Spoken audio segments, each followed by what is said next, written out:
Bună dimineața, stimați reprezentanți ai mass media! Vă mulțumim pentru participarea dumneavoastră la briefingul anual al Excelenței Sale, ambasadorului extraordinar și plenipotențiar al Federației Ruse în România, domnul Valery Kuzmin, cu ocazia Zilei Diplomatului Rus, care va fi marcată pe data de 10 februarie. Vă mulțumim frumos pentru atenție și îi dăm cuvântul Excelenței Sale, ambasadorului Rusiei în România, domnul Valery Kuzmin. Good morning, dear colleagues, dear friends. Bună dimineața, dragi prieteni. As our chief of protocol has already announced, our today's briefing is devoted to the professional day of Russian diplomatic service, which regularly is remembered on the 10th of February, and according to already established tradition, we would try to make some summarizing analysis, brief analysis, of course, of problems and achievements of Russian diplomatic service and challenges of international situation which which become more and more dangerous, alarming, if you like, recently due to a number of reasons. In 2023, Russian diplomatic service pursued a foreign policy determined by President Vladimir Putin in a situation of heightened confrontation with the collective West. And the collective West, we understand member states of G7, NATO, and some group of other nations all over the world, which are maintaining in spirit of solidarity a certain course in the international on the international arena, which is evidently opposed to the major trends and if you like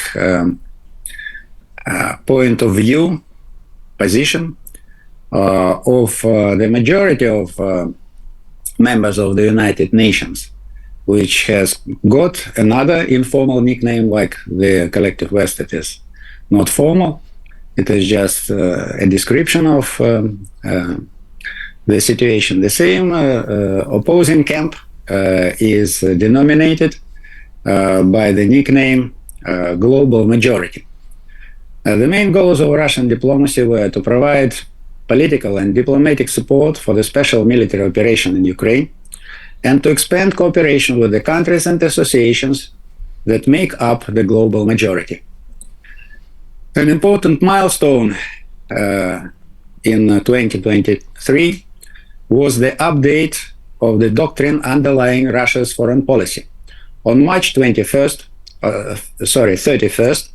the President of Russia approved new version of foreign policy concept of the Russian Federation. The document expressed a commitment to promote the formation of a more just and sustainable international system based on the principles of international law and cooperation between the states. In particular, which is worth mentioning, to Russian Federation, it was given a definition of state civilization. That means that modern Russia, historical Russia, proved to be a specific civilization within the human history. Integration with Belarus has advanced significantly in this time. The partner countries began working on the Interstate Treaty on Security Guarantees and the Union State Security Concept. The guidelines for implementing the provisions of the treaty establishing the Union State for the period of 2024-2026 were agreed upon. Amid geopolitical turbulence, Euro-Asian integration associations that include Russia have successfully demonstrated their resilience. The Collective Security Treaty Organization member states, which share approaches to regional security in Eurasia, the situation in Afghanistan, and the prevention of an arms race in outer space, expressed their positions in joint statements of the country's foreign ministers. A legal framework was established for the CSTO to participate in UN peacekeeping activities. Under the Belarusian chairmanship, the CSTO began discussing the Euro-Asian security architecture agenda at a high-level international conference in Minsk last October. Interaction in the Commonwealth of Independent States was highly productive. At the CIS summit in Bishkek in October, the members adopted a statement on international relations in a multipolar world and signed an agreement on free trade in services and on investment activities. The CIS Human Rights Commission and the Commission of Ombudsmen for Children's Rights in the CIS member states commenced their work. The Treaty on the Establishment of the International Organization for the Russian Language was signed. Russian-Chinese relationship reached unprecedented level in 2023. After his re-election as President of the People's Republic of China, Chairman Xi Jinping made his first foreign visit to Russia in March. President of Russia Vladimir Putin visited China to take part in the third Belt and Road International Forum in October.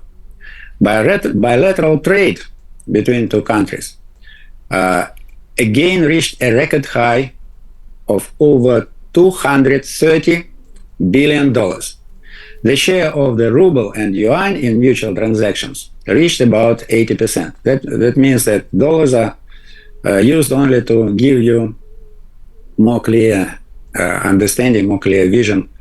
How much is it? The Russia-China tandem played a stabilizing role in the world, on the world stage, making a significant contribution to the democratization of the entire system of international relations. Russia maintained an intensive political dialogue with India, including in the context of the country's chairmanship in the Shanghai Cooperation Organization and the G20, reinforcing the Russian-Indian special and privileged strategic partnership. The bilateral trade exceeded $54 billion. As well, national currencies are widely used in this trade. Important joint steps were taken to expand Russian-Iranian relations. In particular, the parties signed an agreement on the construction of the Rasht-Ostara railway in May. That is one of the key parts of the south-north or north-south transportation corridor. The parties signed an agreement on the construction of Rasht-Ostara railway in May, and the foreign ministers signed a declaration on the ways and means to counter, mitigate, and redress the adverse impacts of unilateral coercive measures in December.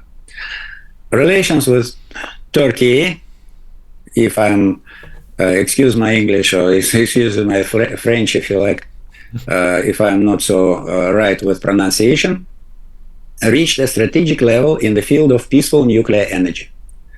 In particular, Russia began supplying nuclear fuel for the Akuyu nuclear power plant.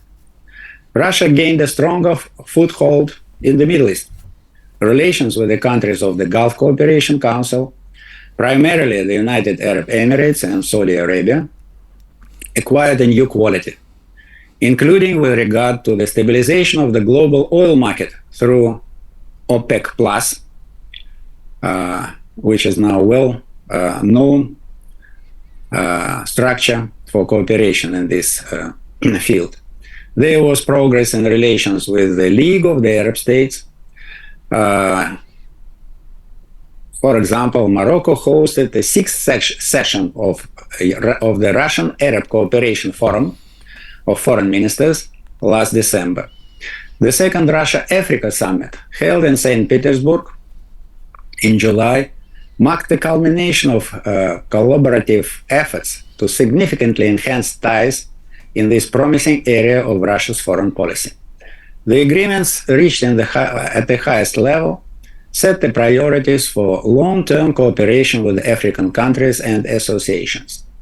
The expansion of traditional partnerships with countries in Latin America and the Caribbean was central to the agenda of the successful political dialogue with regional states at the highest and high levels.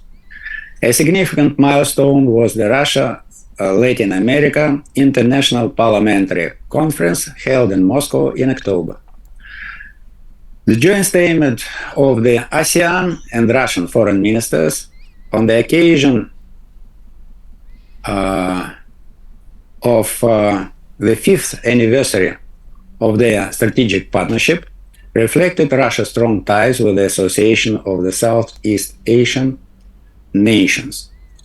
A pivotal moment in the development of BRICS was the decision made at the Johannesburg summit in August to expand the association from January 1st of this year by inviting Argentina, Egypt, Iran, the United Arab Emirates, Saudi Arabia, and Ethiopia as new members of the association.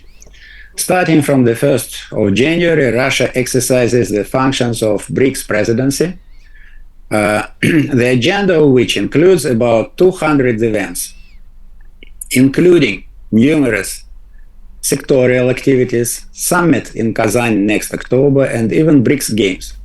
The motto of Russian presidency is strengthening or consolidating the multilateralism for the sake of just global development and security. The influence of Shanghai Cooperation Organization on global and Eurasian processes increased in 2023. Iran became a full member of CSO, and the process for Belarus to become a member was initiated. In its relations with unfriendly states, Russia took steps to debunk the concept of a rules-based international order promoted by the United States and the European Union.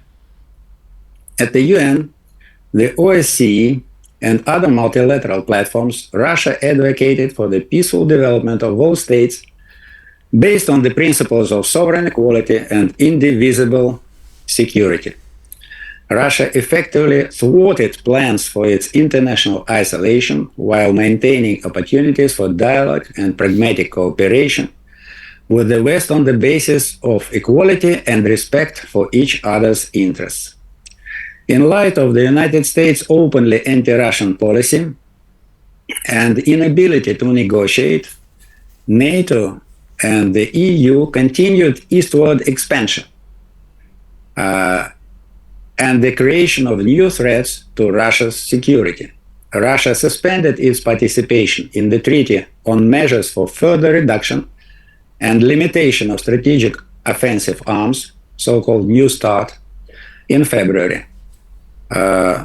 We also terminated our participation in the Treaty on Conventional Armed Forces in Europe, SFE, in November, and withdrew the ratification of the Comprehensive Nuclear Test Ban Treaty, CTBT, in November. Russia withdrew from the Barents Euro-Arctic Council in September in response to the Western countries' actions that effectively paralyzed the Council's activities and a lack of confirmation from them that they are ready to transfer the chairmanship to Russia.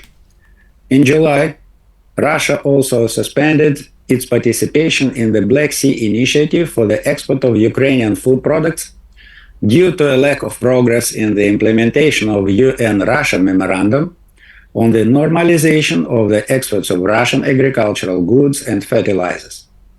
An important milestone in the humanitarian sphere was establishment of the International Russophile, in Russian Russophile it could be pronounced differently, which is United by common sympathy for Russia and interest in Russian culture and language, which happened in March.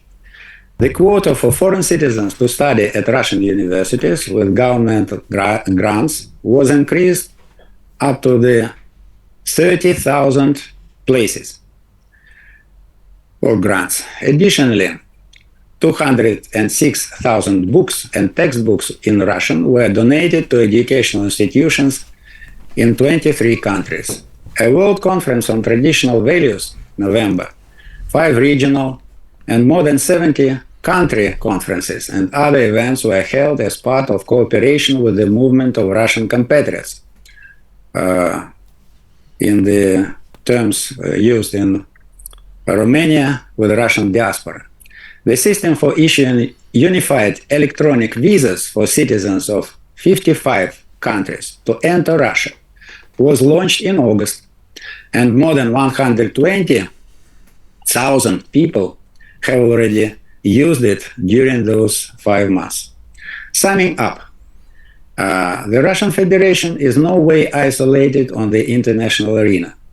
Together with a group of dynamically developing countries of global majority, in the first place BRICS, but not only them, it actively promotes gradual transfer to a new multipolar international order based on sovereign equality, mutual respect of legitimate national interests of every state, integral and indivisible security, collective, or sometimes they call it network approach to working out answers to major existential global challenges, starting from international terrorism, human trafficking, including for the purposes of black transplantology like it we're eyewitnessing in Ukraine, organized trans-border crime and drug trade, global warming, safeguarding the environment, and so on and so forth. The Russian Federation's appeal for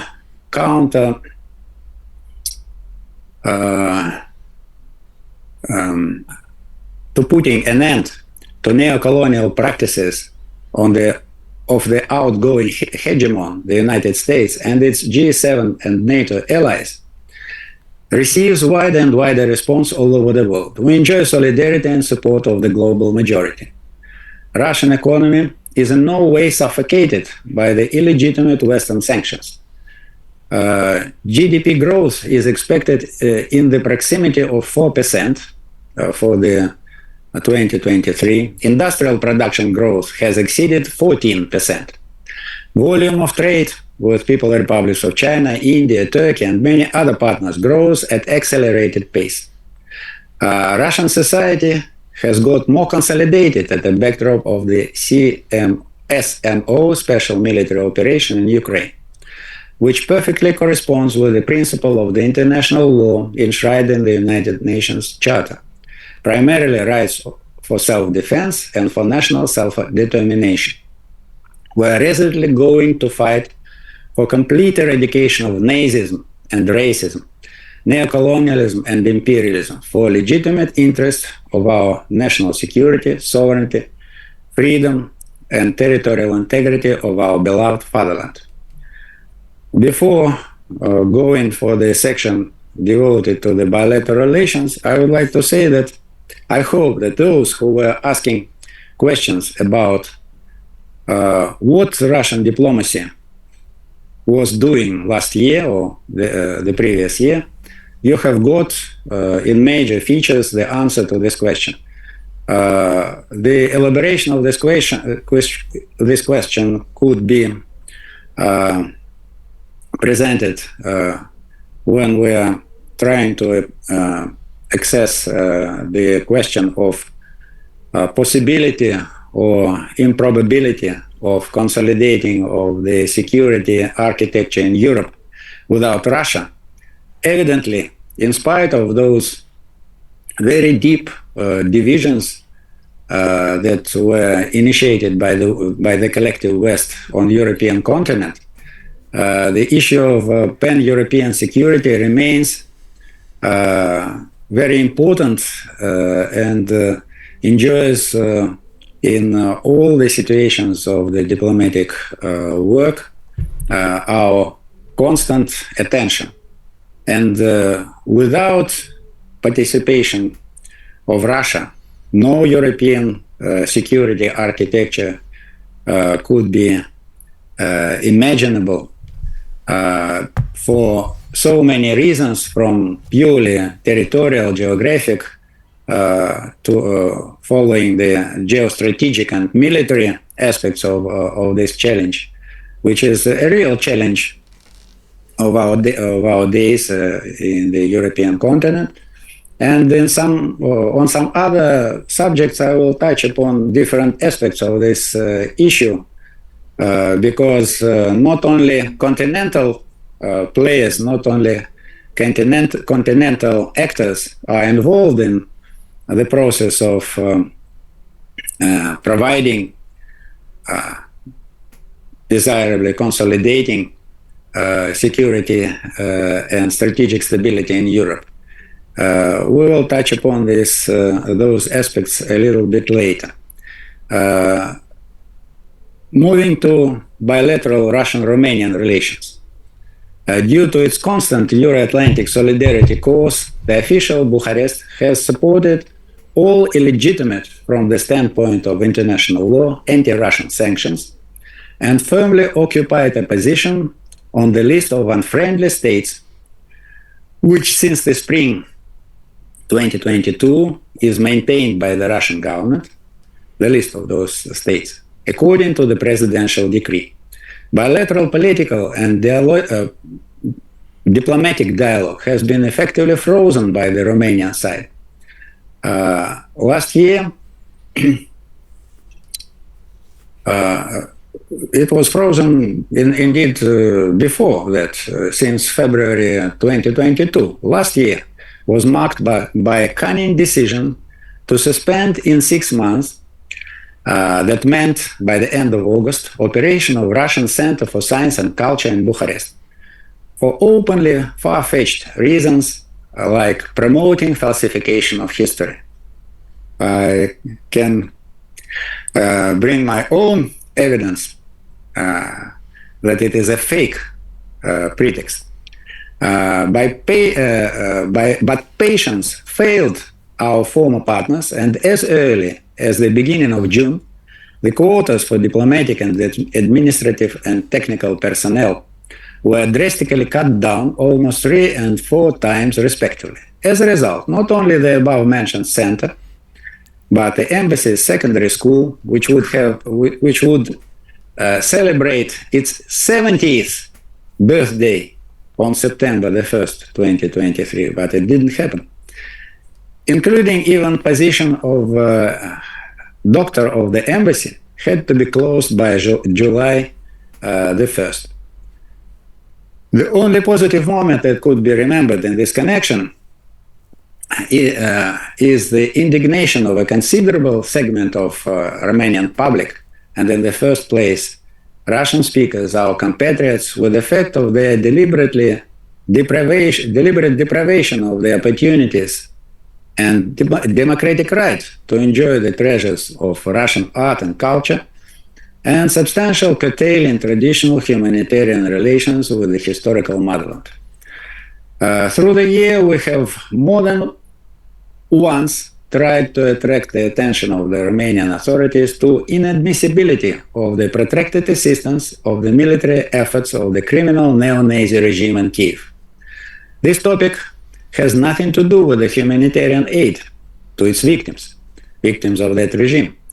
In particular, refugees forced to flee away from rampant corruption and Bandera-style terror of the authorities, religious persecution, and mobilization to senseless bloody war against their recent compatriots who had made their free option in favor of reunification with Russia. In particular, our efforts were directed to warn Romanian authorities that eventual use of American-made combat planes from Romanian territory after their deployment and in future military operations, those planes are expected to be handed to Kiev soon. Very recently, they appeared news that some of them already are deployed in Ukraine. And as far as they would be used against the Russian population and armed forces, this fact would be considered in Moscow as a direct involvement in Ukrainian conflict. The focus of our work has been to bring to the scrutiny of Romanian public true information on the Russian foreign policy, function which is provided for in the Vienna Convention on the Diplomatic Relations from 1961 as a legitimate function of any diplomatic mission. It appeared to be very tough for NATO mentality indoctrinated people to digest the fact that our country doesn't wage any aggressive war against Ukraine or Ukrainians as a nation, but against criminal neo-Nazi regime in Kyiv. As one, but not the least consequence of this consistent policy, we never shell or bomb civilian targets, even despite the routine practice of the Ukrainian neo-Nazis to use civilian infrastructure and population as human shield. Nevertheless, at least 3 times during 2023, Romanian Ministry of Foreign Affairs, at the request of the Ministry of Defense, presented to the embassy resolute protests under the pretext of alleged Russian type or Russian model drones or their splinter parts uncontrolled fall on the Romanian territory during the attacks of allegedly Ukrainian civilian port infrastructure in the Danube Delta. I have no need to comment it, but to say that never any conclusive evidence was presented to us. In this context, it could be relevant to remember a similar démarche of about 4 or 5 years ago, when Romanian authorities insisted that a Russian naval ship breached Romanian territorial waters. Neither my demand to inform about exact geographic location of that incident, nor further official proposal of our defense ministry to hold consultations with the aim of avoiding eventual incidents of such kind in future have ever been answered. Reliable information of the total annual volume of bilateral trade between our two countries is not available yet. According to some Romanian data, Romanian exports slightly exceeds 200 million, and the Romanian imports slightly exceeds $290 million, which is, compared to the last year, evidently is a big drop. Last year, the figures were in the roundabouts of $3.6, $3.7 billion. Thus, some arch strategists in Bucharest could triumphantly report that they have made their country finally independent from cheaper and, as a result, more compatible gas, oil, fertilizers, chemicals, and so on. In the meantime, Romanian industrial production continues to shrink, minus 4.8% January-November year to year. Due to high electricity tariffs, some enterprises had to cut down or even temporarily suspend production. And average indexes of consumer goods inflation have risen to 10.4% year to year, though it is not a record, of course, for EU member states. Congratulations. Despite ongoing brainwashing carried out by NATO mainstream social and mass media that in fact encourages genuine witch hunt for Kremlin agents, the number of Romanian citizens who presented their applications for grants to study in Russian universities and at some courses of Russian language has exceeded our expectations. So we asked to increase this number, and got positive feedback from Moscow. An important milestone in the humanitarian sphere last year was the establishment of the international Russophile movement, which I have already mentioned. And what is really positive that should be remembered in this regard, that among the founders of that movement was a Romanian citizen, the leader of an NGO, who participated in foundation of this movement in the spirit of traditionally friendly relations and mutual empathy between our peoples. The system for issuing electronic visas to visit Russia, mentioned as well before, is open for the Romanian citizens, in spite of Romanians present on that list of unfriendly states, for the better knowledge of our audience. And I can tell that some of the Romanian citizens have already taken decisions and enjoyed the services of this. Посмотри. Вон, see. Okay. Now, moving to the questions, I would like to make a couple of remarks. Some of them are very, really very good questions, quite to the point of problems and challenges that we are facing. But I would like you to bear in mind that I'm not in the position to answer some of them because I'm Russian, not American ambassador, and I follow the rules of the diplomatic communication. A number of questions was devoted, as I've mentioned, to the role of Russian diplomatic service. I tried to make more or less comprehensive coverage, though it is inevitably remaining brief because activities encompassed so many international platforms, not only United Nations, but this year even the OSCE annual foreign ministers session was richer with its more significance because of direct participation of our minister. And many other topics, they deserve being mentioned, but of course you understand that it is impossible to cover everything, and even the most important events and trends in this field. But nevertheless, I would like to answer to certain questions, mentioning only one after another, after a comma, those who ask those questions. The first set of questions was presented by Newsrow and in Prima Linea, and is dealing with the increasing risk of war between NATO and Russia, and in particular, more and more numerous declaration of NATO political and military leaders on this topic.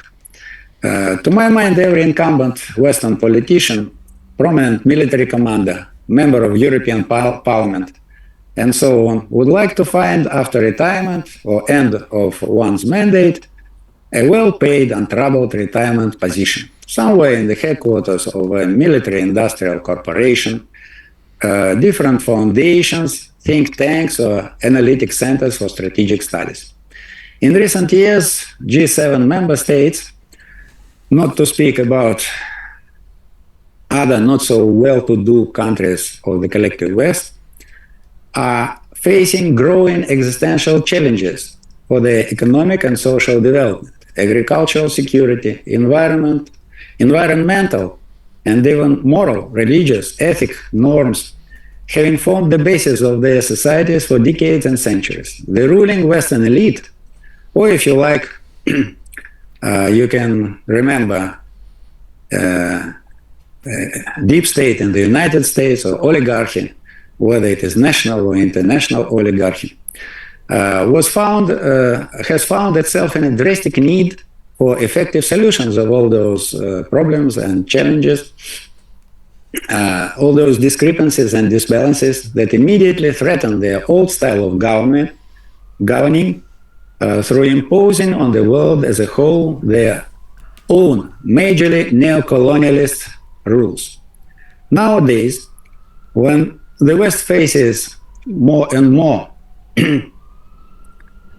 resolute resistance from Russia and global majority of humankind against their coercive domination, they do not care about pulling out of the dusty archives the old scarecrow of Russian threat, which 3 or 4 decades ago was called Soviet or communist threat, to their civilized or progressive or democratic Western neo-imperialist community. Unfortunately, for our beautiful blue planet, these above-mentioned Western and in the first place American ruling elites have at their disposal enormous nuclear arsenals which are able to destroy all our world. And even more unfortunate for themselves is the fact that Russia has at its disposal deterrence potential, which allows it to respond quite effectively to any nuclear blackmail. Their major miscalculation is hidden in their belief that unleashing and escalating the hybrid war against Russia and Ukraine or by other means, they will go unpunished until at least a strategic defeat of Russia on the battlefield, but preferably splitting Russian Federation into submissive minor territorial entities. Bearing in mind the above, I have only to remind you that more than once our President Vladimir Putin warned the collective West that if they would like to have our world without Russia, we, the Russians, do not need of such a world at all. That's why all the alarmist statements of Western politicians and military people made up to now should be regarded as, first of all, justification of the growth of military expenditures and production of new, more and more sophisticated and dreadful weapons. In fact, diverting badly needed investment from the civilian economy, social welfare, food security, and so on, as efforts to mislead public opinion in their countries about true sources of military threat, including such a menace which is formulated as the Third World War. Though some progressive analysts and political scientists, they already claim that this war is going on, only in specific forms. Third World War, which could happen only resulting from the Western brinkmanship imperialist policy, officially providing for the first or preemptive nuclear or even conventional. Sometimes they use different definitions like high precision disarming, conventional strikes, and so on, blows, and so on and so forth, against its geopolitical adversaries or enemies. And then the third position is psychological preparation of the Western public opinion, first of all, for starting a war against Russia. This is my analysis of all those statements. On behalf of the Russian Federation, I am authorized to responsibly say that our military doctrine doesn't provide for first or preemptive strikes, but we obtain sufficient nuclear potential to respond to any such Western aggressions. As well, taking advantage of our current superiority in some strategic, nuclear, and hypersonic conventional weapons. Next question, which was put to me by even more participants of our briefing. In прямой линии, the blogger, Вождь Руси. It deals with the NATO maneuver Steadfast Defender 2024. The first, first action of which, or first event of which would start, or maybe has already started in the Romanian territory. Today we have the 7th of February, so it has already started. At least it was announced in the press. For the period from February the 5th till May the 5th, in the Polish territory, local Polish aviation authorities issued the notification for pilots. It is available, it's a number, number 604/2024, a fresh one, about possibility of military operations covering the territory to the depth of a few hundred kilometers from the borders of Belarus, Russia, and Ukraine. It, as I mentioned, it is valid for the period between February the 5th, exactly the date of starting some military artillery exercising on Romanian territory. And this is dealing with Polish territory. We're dealing with Polish territory. Though I'm not informed about all the details and aspects of this very notification, but nevertheless, evidently, it is directly connected with the unprecedented, after the fall of the Berlin Wall, NATO military exercises under the title Steadfast Defender 2024. In the framework of these maneuvers, deployment of up to 100,000 troops, it is declared number. God knows what would be the final figure. Along the western borders of Russian Federation is planned. A good part of that really big, for the peaceful time, of course, contingent will come from the United States of America. That is from beyond the ocean. In the same time,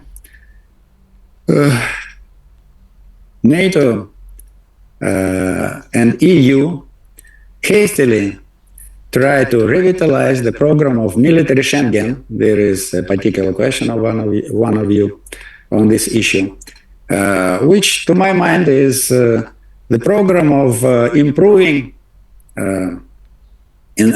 majorly in Central and Eastern Europe. I haven't heard anything about military Schengen in Spain or somewhere in Italy. Maybe I'm wrong, of course. To facilitate rapid transportation and deployment of the North Atlantic Alliance forces towards the borders of Russia.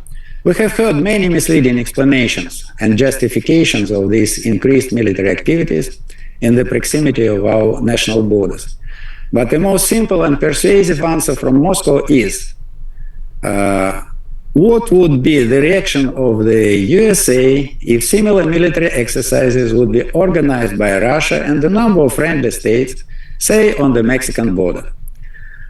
In this definite context, I'm not going to tease Americans for having been unable for the time being to put their southern border under proper control in face of the challenges of massive illegal immigration and drug trafficking. From the point of view of Russian legitimate national security concerns, all those activities look like preparation for an invasion. And evidently, Moscow can't afford to idly observe these dangerous movements and preparations, in particular at the backdrop of constant efforts of Washington, followed by its European allies, to escalate hostilities and bloodshed in Ukraine, as well as consistent acts of mass terrorism against civilian population on the territory of Russia. In view of the above observations and conclusions, drawn from the practical behavior of the NATO states in its eastern flank, of the NATO alliance and its eastern flank, we can retrospectively better see the true aims of the alliance when at summit in 2008 in Bucharest gave green light to the future Ukrainian membership in NATO. Whatever else would say our Western counterparts, as the Russian proverb insists, the facts are a stubborn thing. Indeed, in this light, we see all the rhetoric that the chief European diplomat, Josep Borrell, is so famous for. Well, whether it was about European garden, meaning EU, or the jungles, meaning the rest of the world outside the collective West, or of course the recent classic phrase about need to get ready for a war if somebody is looking for peace. It was the logic of the last wisdom that Russian leadership, I mean that being interested in peace, you should get ready for a war. Guided by this logic of this wisdom, Russian leadership has had to follow in its defense strategy. Since at least the famous Munich Conference on International Security speech of President Putin in as early as 2007, and which was fundamentally misinterpreted by collective West, which, as a response, as far as I understand, initiated stage-by-stage escalation of confrontation with us. We believe that at least since that moment, we had enough evidence to understand the genuine intentions of the collective West, which are now openly formulated, and I have mentioned those formulations, as strategic defeat of Russia, weakening of Russia, even splitting up of Russia. Another set of questions presented by News.ro, Pro TV, and Vblogger on Moldova, in particular on eventuality of Russian aggression. I have followed with much curiosity the storm and a glass of water that happened after a protracted interview of Romanian Chief of General Staff Gheorghiță, if I'm not mistaken with pronunciation, Vlad. We will touch upon this particular interview a little bit later. But let me leave for the Romanians to scrutinize the interview from their domestic standpoint. As for your direct question about my opinion on this assertion that after eventual Russian victory in Ukraine, the following assertion, after the eventual Russian victory in Ukraine, Russia would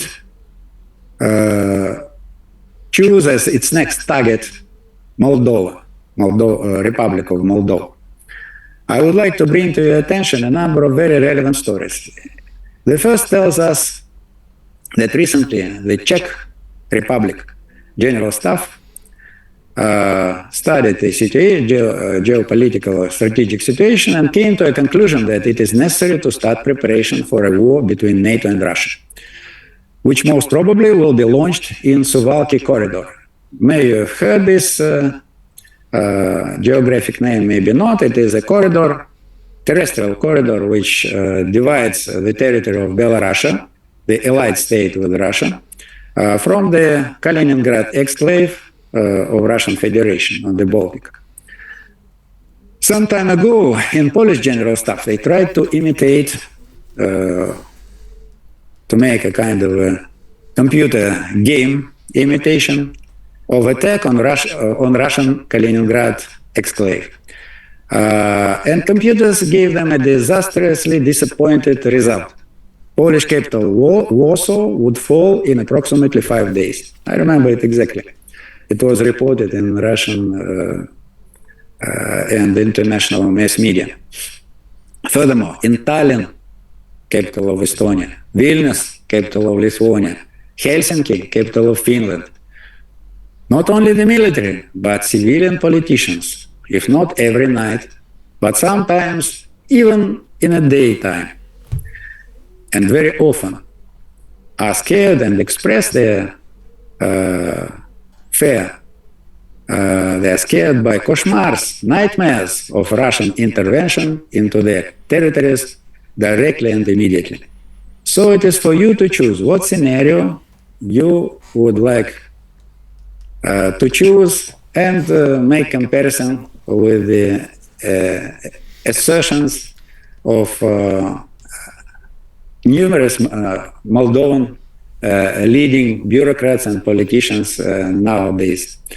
Of course, I've made a try to joke, but indeed the most immediate threat, according to the last Vilnius NATO summit of Russian invasion, is pursuing the sick imagination of many Western politicians and military leaders. To the contrary, no Russian leading official who is authorized to make foreign policy statements. I'm not speaking about radicals who exist in every society, in every country, all over the world. Never, and in no way, President Vladimir Putin had ever threatened with or even made a hint about intention to unleash a war against NATO. The explanation is very simple. Russia has no need for such a war.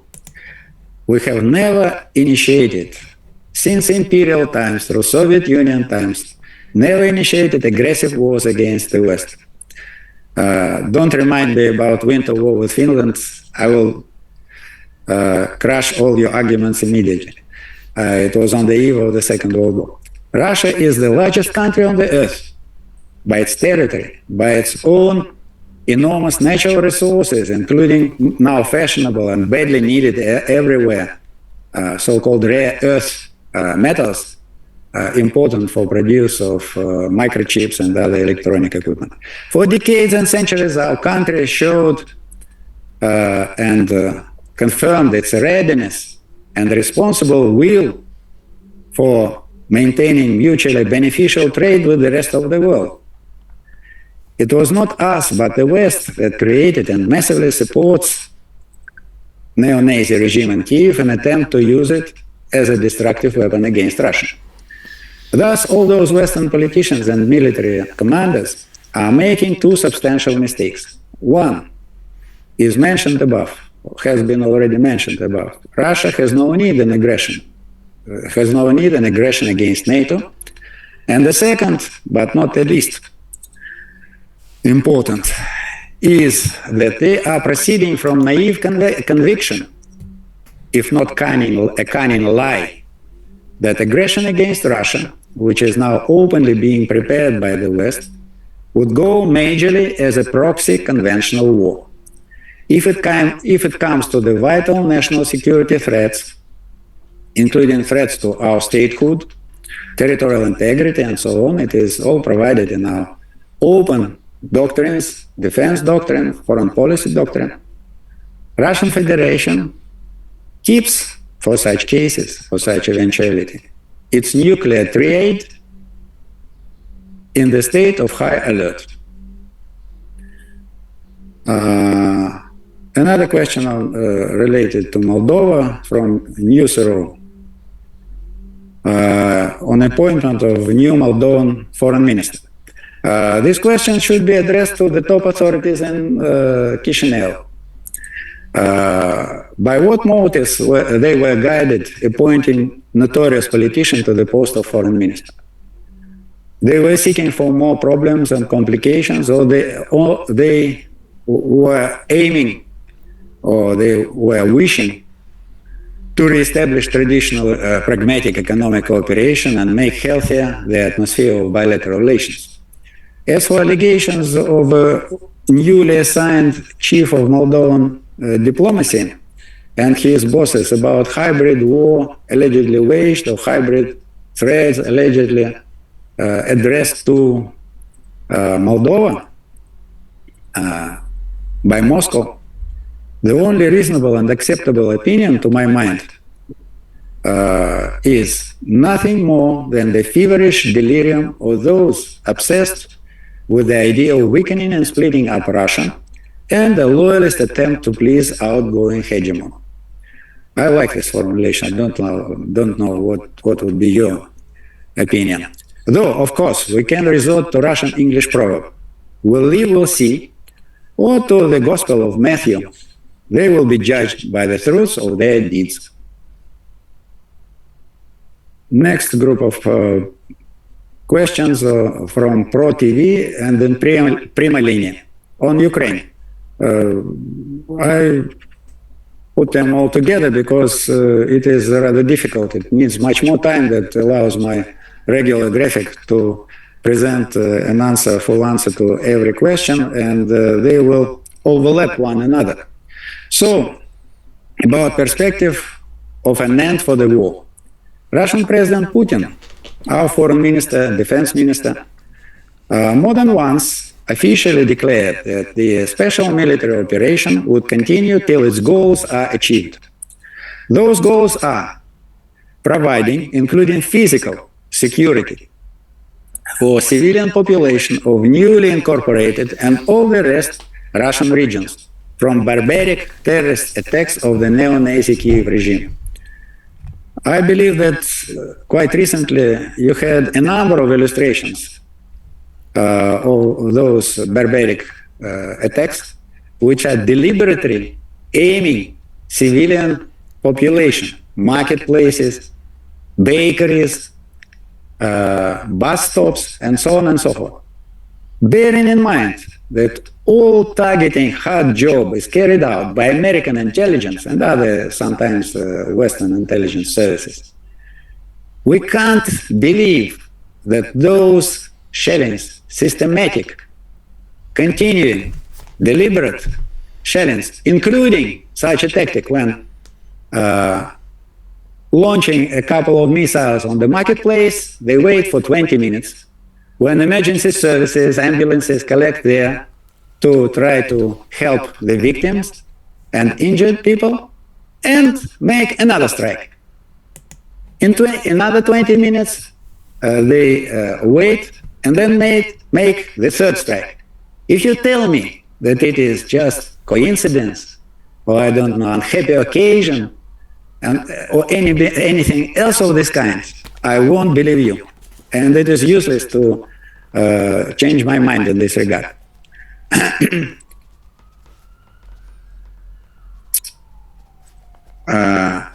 Unfortunately, in the countries of the collective West, they do not want to recognize the fact that those massive terrorist attacks and practices started not today, not even on 24th of February 2022, but they started from the spring 2014, after bloody Maidan coup d'etat in Ukraine, when it was an illegitimate regime established in this country, which later, even before presidential elections, announced so-called anti-terrorist operation against the civilian population of Donbass. And those crimes, war crimes, crimes against humanity, all kind of barbaric, I would say, bloodshed and atrocities committed by the Ukrainian radical nationalists, whom we are now quite confidently and consciously call neo-Nazis. They are still being investigated by our Federal Investigative Committee. And in some cases, even verdicts have been already announced in absentia, and sometimes we find those criminals among the prisoners of war. And nobody will go unpunished for those crimes and atrocities, believe me. The second goal is demilitarization of Ukraine. As far as NATO hasn't dropped its plans to use the territory of this country as a spearhead platform to pose strategic threat to Russian national security. It is too early to speak about definite delineation of those borders, lines, frontiers.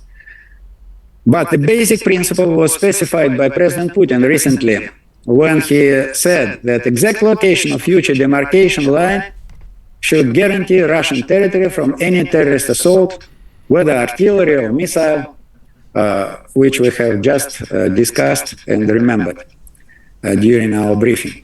The third goal is denazification of Ukraine, because without it, nobody could guarantee final and definite elimination of the threats to national security of Russian Federation from the territory of this country. Because unfortunately, this story is much longer even than bloody Maidan coup d'etat, which I mentioned today, of 2014.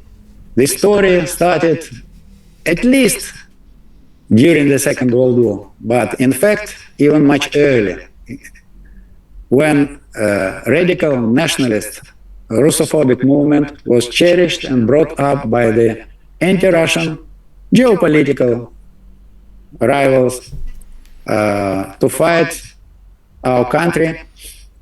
And after the Second World War, it got I would say, disgusting forms of treason, because our recent allies in anti-Nazi Germany and militaristic Japan coalition, Western countries, hosted and I would say encouraged those former Nazi collaborationists who managed to flee away from Europe after the defeat of Nazis in their countries, like in the United States, in Canada in particular. The goals that I mentioned above stay in full conformity with the modern international law and are rooted in the final judgment of the Nuremberg Tribunal condemning Nazi German leaders as war criminals. Another question was devoted to visit of Victoria Nuland. Frankly, I'm not fascinated at all with the following of intrigues and studying plots and scandals in Kiev Nazi junta. The most recent information coming from Washington says that the White House has no objections against sacking of the Armed Forces Commander-in-Chief, if I'm not mistaken, Valery Zaluzhny. Though the main troublemaker, drug president Vladimir Zelensky, after a few attacks against Zaluzhny, started to mumble something about the need for general reshuffle, reset. We remember notorious reset offered by Barack Obama's administration in Russian-American relations in the time of Hillary Clinton's state secretariat. So, of both civilian and top administration. That means Zelensky is maneuvering. There are many contradictions, quarrels, and problems between them. What is really important to my mind is to remember that the former stand-up clone had resolutely insisted on prolongation of the state of martial law and mobilization. That means that on this ground, or better to say, under this pretext, presidential elections of Ukraine have been already definitely cancelled and delayed for indefinite period of time, till the end of the hostilities. As a result, starting from March 21st, if I'm not mistaken, or around this date, Mr. Zelensky becomes more than a lame duck. He would be indeed a president without legally valid people's mandate. What was the exact mission of Victoria Nuland, who back in December 2013 rightfully deserved the honorary title of Bloody Maidan coup mother, is not important, if but for a historical record, to my mind.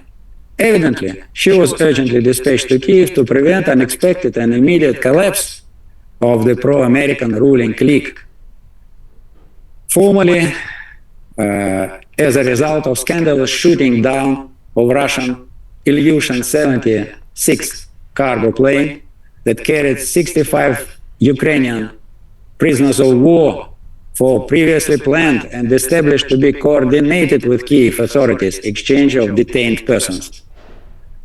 What is worth mentioning in this context, that Russian investigative committee, which could be compared to a certain extent to FBI in the United States, so for better understanding, has already recovered conclusive evidence that a plane was shot down by two American-made and regularly American-operated Patriot missiles, because very respectful experts in the West, military experts, they say that the team to operate Patriot anti-air missile system is about 90 persons, 90 members, to prepare, to train, and to make such a team experienced enough to shoot a very distant target in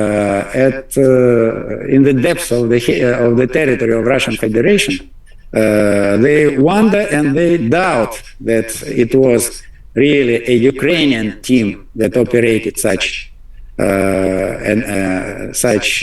shot of missiles this time.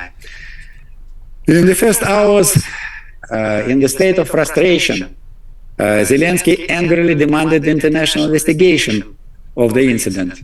By now, it looks like he has swollen his tongue, but it is not correct.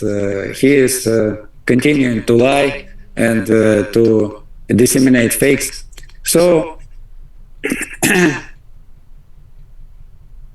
nevertheless, Russian President Vladimir Putin publicly announced that we insist on such investigation.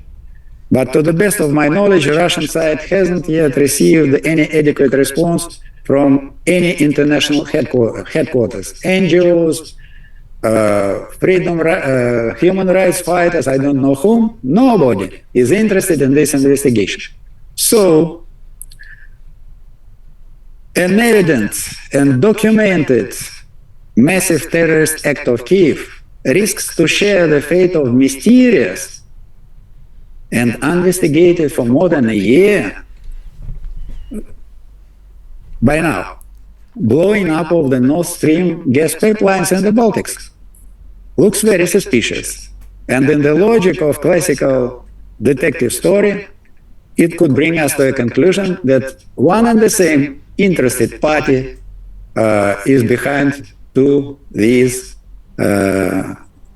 catastrophic, I would say, incidents. Pleasant right to make the final guess, pleasure to make the final guess or conclusion, I leave for legendary free Western mass media. For relevant references, look for publications of Pulitzer Prize laureate Seymour Hersh. They are available on the internet. On bilateral relations, there is a number of questions.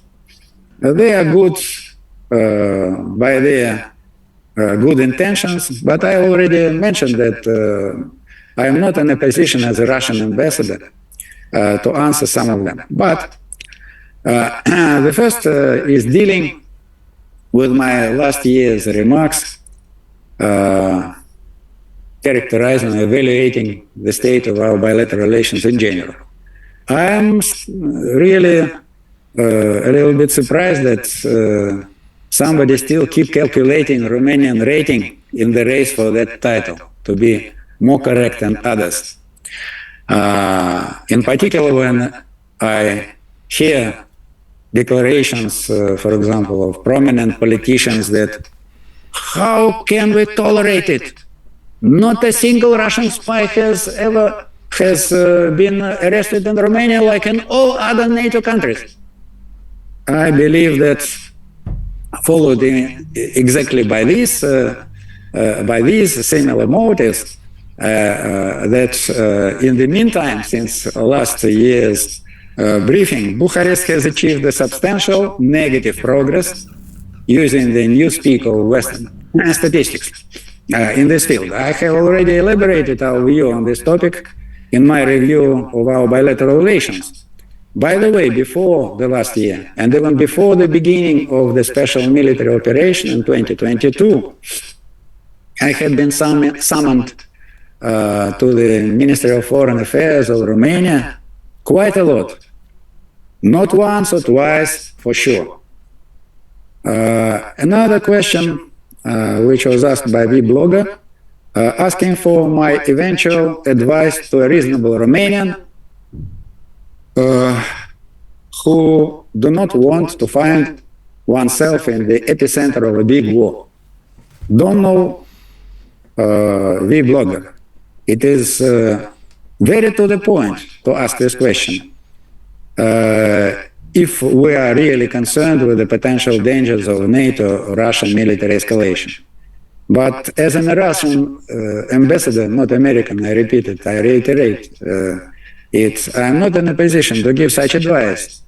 Nevertheless, just a few days ago, Romanian mass media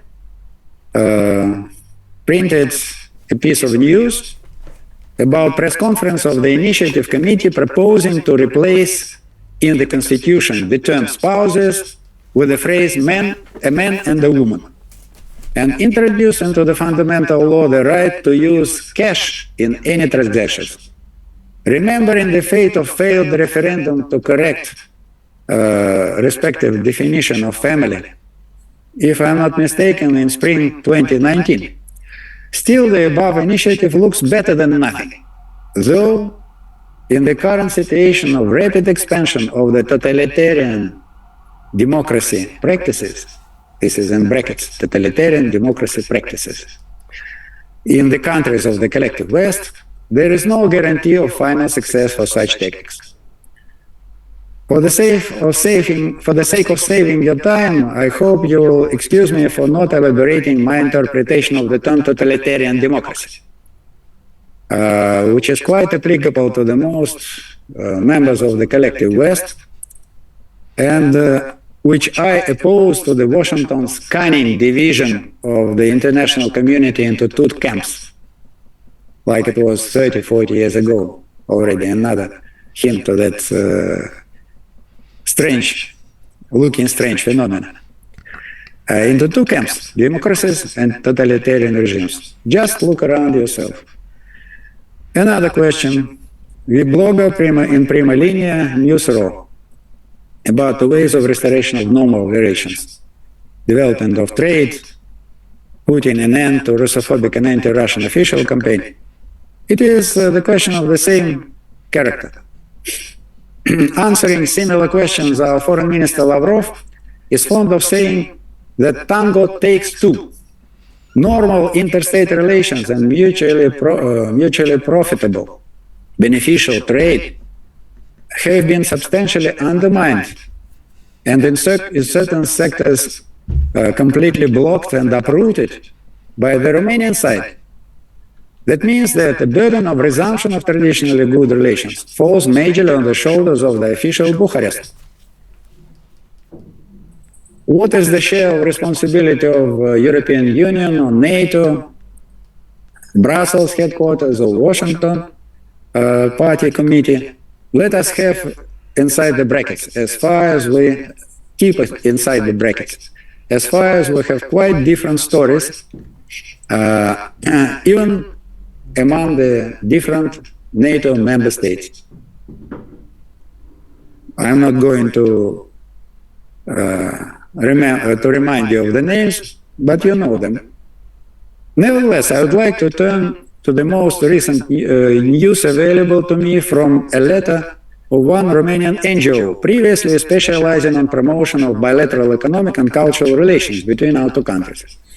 They suggest to arrange a roundtable with widest possible participation of Romanian business and cultural circles to look for practical ways to get out of currently observed, currently stated, registered stalemate in our relations. I am sure that interested mass and social media people would be invited.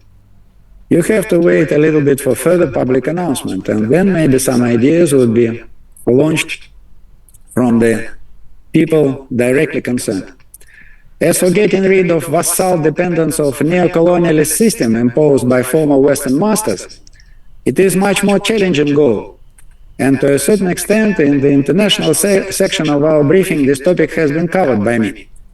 But in fact, I do believe that it is impossible for a single, as it is formulated in some questions, political force or single political leader to effectively deal with such an existential challenge.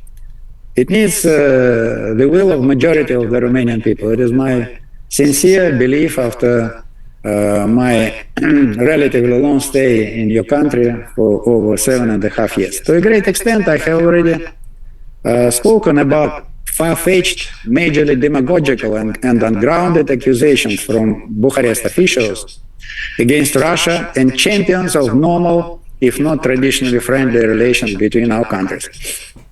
Though I can tell you that not only against them such accusations are launched and used.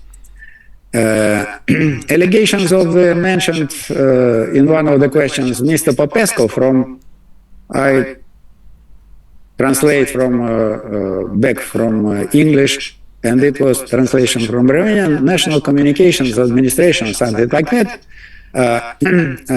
His claims go in full conformity with the collective West approach to cyber or information high technology security agenda, which we see in the UN specialized committees authorized to work out relevant legally binding international conventions. They blame their opponents of all unimaginable sins without bringing any documentary evidence, and at the same time ignoring, for example, already existing for about a decade, if I'm right, I'm right, with maybe some certain reservations. In OSCE, Organization for Cooperation and Security in Europe, there was established a network of so-called national contact points, exactly with the aim of mutual exchange of information and trying to deal with the cyber attacks, all kind of internet and other disasters and incidents. Mr. Popescu as if doesn't know about it. We have as well during my stay here. We have heard such accusations that hundreds, thousands of Russian attackers. If we move resolutely in that UN platform, and adopt such a legally binding convention, criminalizing a set of actions and so on, we would make very substantial breakthrough towards cybersecurity in the general meaning of this formula. And evidently it won't eliminate cybercrime all in all, because till now, and I believe that for some period of time, if not forever, it would be impossible to catch by hand, red-handed. It is particularly difficult in computer cyberspace. Every hacker who would like to get some ransom money from some rich company in his opinion, and so on and so forth. But nevertheless, at the state level, we could arrange it. Mr. Popescu has no idea. What can we do? I'm just reminding him about existing. There is such national contact point in the Russian Federation, and he can make use of it and inform about particular cases of computer cyber attacks or something, some troubles that they are facing. This is the solution. There is no other solution. In conclusion, I would quite consciously abstain from denominating most promising political forces and leaders as I've mentioned. I'm sure you'll excuse me, in particular, after a number of episodes we have already seen, from parliament, through press, and so on and so forth. What is shocking, I would say, that some of those reproaches of the radical, not to say extremist, Euro-Atlantic loyalists here, they sound like not a polemic expression or emotional accusation, but as an administrative order to be indisputably obeyed by the subordinates. This looks, to my mind, a little bit too much. Another set of questions, which is really interested and presented by In Prima Linea and vBlogger, about illegal capture of Russian hard currency assets, foreign assets, by the collective West. The most recent piece of news, nevertheless, says that European Union, for the time being at least, hasn't reached agreement on sequestering or confiscating those assets, and even for the formula presented recently, that means that calls for issuing special bonds and for the use of Russian assets as a guarantee, money, financial guarantee for those bonds. They say that they haven't finally reached, for the moment at least, agreement on this subject. But nevertheless, I would like to say a couple of words on this subject. Some years ago, before 24th of February 2022, our finance minister, who remains in his post, Mr. Anton Silvanov, was pressed, not even addressed, he was pressed by the reporters, alarmist, vigilant reporters, journalists, with a question. Imagine that the West, now we call it collective West, will switch Russia off the SWIFT banking transfer system, arrest our assets, and so on. Mr. Silvanov, no, I can't believe it. It would be financial terrorism. So I share the view and the opinion of our minister expressed at that time. It is financial terrorism. Otherwise, what can I add to this subject? The Russian government is resolute to pursue perpetrators of such terrorist activity, of such financial crimes in courts, and has already allocated money for these purposes. They say that fear of such lawsuits, they speak even that some such lawsuits have been already initiated. I haven't found first-hand information in this regard. Stopped European Union of blessing this beautiful idea of issuing bonds at the expense of Russia to help Ukraine in the sense of neo-Nazi and bloody regime there. On the other hand, Moscow has already announced officially on different quarters, on different occasions, that in case of confiscation of our sovereign assets, which are now found and localized in foreign, majorly Western banks, will lead to confiscation of our, in the territory of the Russian Federation, the assets of the Western origin, which are estimated by their total value as more or less compatible, or comparable, better to say, maybe even larger than those roughly $300 billion of assets we were speaking about in connection with the gloomy intentions of the European Union. By the way, and it is as well an answer to one of the questions, investors from unfriendly countries who haven't given up in face of Washington, EU, and NATO coercion practices, who continue to operate in Russia, they are operating unimpeded. Their investments are facing no risks, believe me. But it depends on their, of course, position, their decision. Some of them suffer from really formidable pressures and all kind of,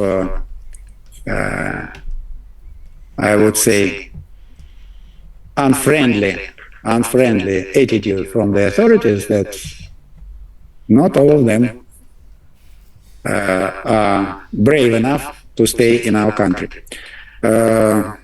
Roughly, it is all, if I'm not mistaken,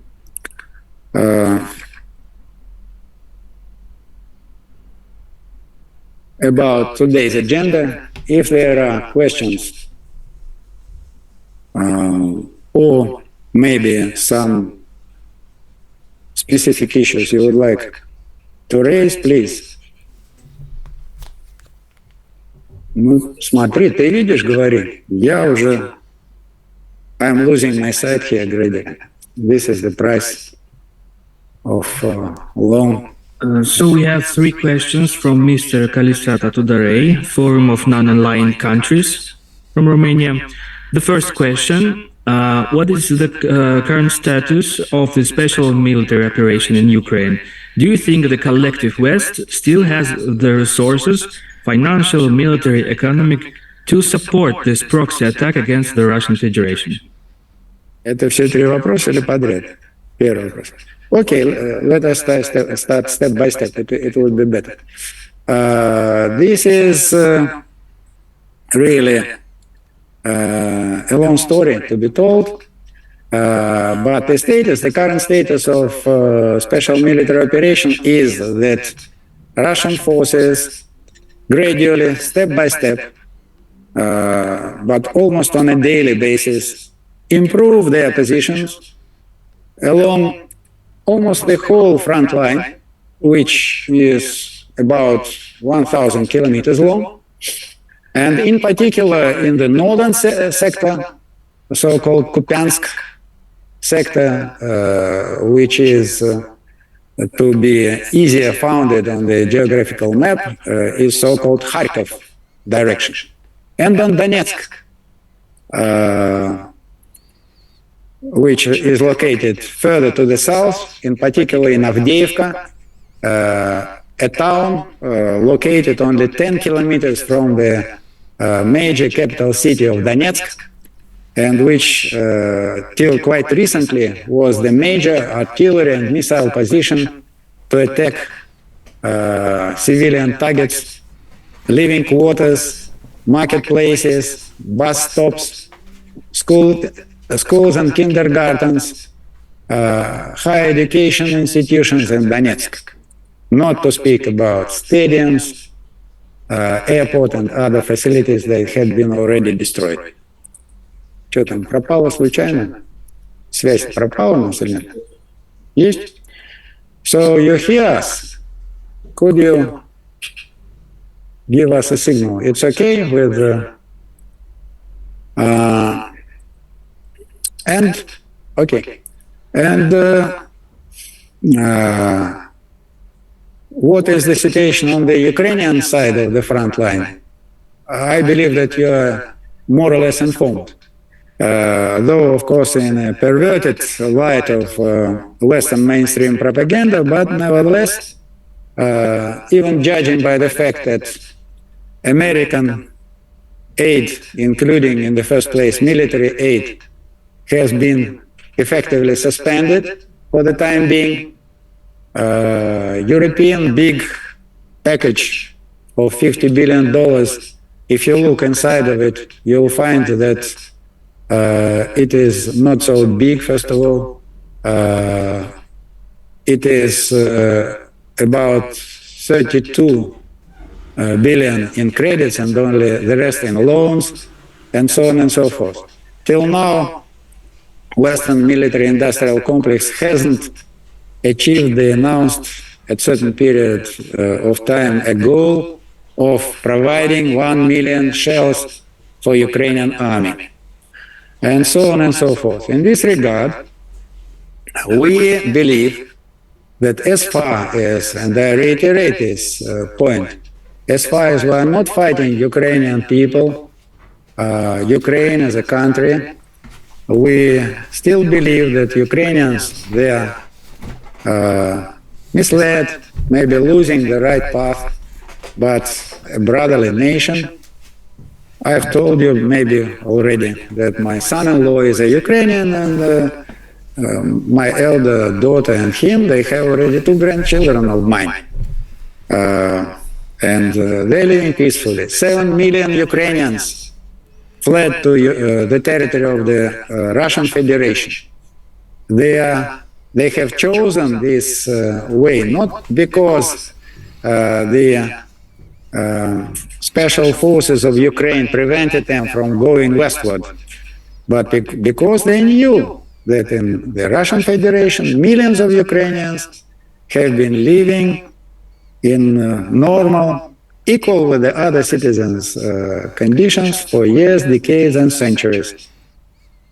At least we have already more than 3 centuries, now 320 years, I believe, this year, or last year it was, of famous appeal of Hetman Bogdan Khmelnytsky for the Russian Tsar to accept, in modern terms, Ukraine. At that time, it was called Malorussia, into the big Russian state to find finally defense from the terror and atrocities of the Polish feudal authorities. This is the situation. We are not going to hastily demolish any civilian targets, to lose our heroic soldiers and officers in the hostilities. We are working patiently, and for those who are interested in history, though I don't want to dig too deep into history because, unfortunately, I am not a bad expert in history. So, through the history, the quality which is now defined as strategic patience, or long will, sometimes it is called, long will for a long time, is characteristic of the Russian people and of the nations of the bigger Russia, which has been called differently through history. From Moscow Great Dukedom, Великое Княжество, which is not exactly Great Dukedom, it is something different, but this term could be through Moscow State, Russian Tsardom, then Russian Empire, and so on. So, in this regard, I can't give you proper evaluation of eventually available resources of the West to feed this fratricide struggle in Ukraine, led and imposed on the Ukrainian nation by the neo-Nazi regime on behalf of the West. In principle, collective West has enormous potential in this regard, and the problem is that military-industrial complex in the United States, first of all, they are major beneficiary of this conflict, as far as many military equipment and armaments from Eastern and even not Eastern Europe, but from other quarters of the world are now transferred to Kiev because they are Soviet-made or produced on the basis, illegally produced on the basis former Soviet licenses, and are familiar for the Ukrainians and easier used by them. And all the new, or two-thirds at least, such statistics is available. Two-thirds of new military orders for new equipment go to the United States of America.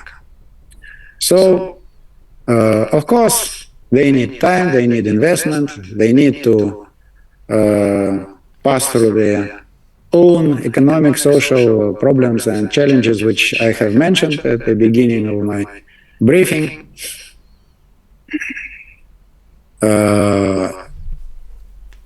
From the statements of their leading politicians, recent statements of the politicians and military commanders we see, as we have already discussed today, see their intention, rather resolute intention, to continue that war effort. What I can say? I can say that, not to repeat a famous phrase of our president, he has used it a couple of times. We hasn't even started. That means we haven't started any war. We are doing our military job in the form of special military operation. It is not a war. And our potential is enormously larger. But what would be the perspective? Perspective, unfortunately, and I have mentioned today, is rather gloomy because of the resolute decision like it looks now. Because when you look, for example, at the United States, they are divided on the problem, what are the priority points, priority addresses on their address book for military aid. Israel, Ukraine, southern border, southern Chinese Sea or Taiwan region or any. But nobody, in fact, with the exception of very rare persons, they are not really concerned about the true dangers that emerge from this escalation. And they are pursuing the course of escalation of military conflict in Ukraine, and as a result, encouragement, if you like, even encouragement, facilitating the way to larger conflict and to the Third World War, which is completely undesirable and is not pursued by the Russian leadership, Russian nation. Believe me, I am completely sincere telling you this. So, second question. We have two more questions from Mr. Tudorei. Both are related to BRICS. The first one, is BRICS preparing a common currency based on real assets, gold, silver, etc.? If so, when do you expect it to be released? And the second question, given that the existing major international organizations, United Nations, International Monetary Fund, World Trade Organization, seem to be rather subordinate to the collective West, are the BRICS states considering the creation of separate international organizations as an alternative to those led by the United States and its allies?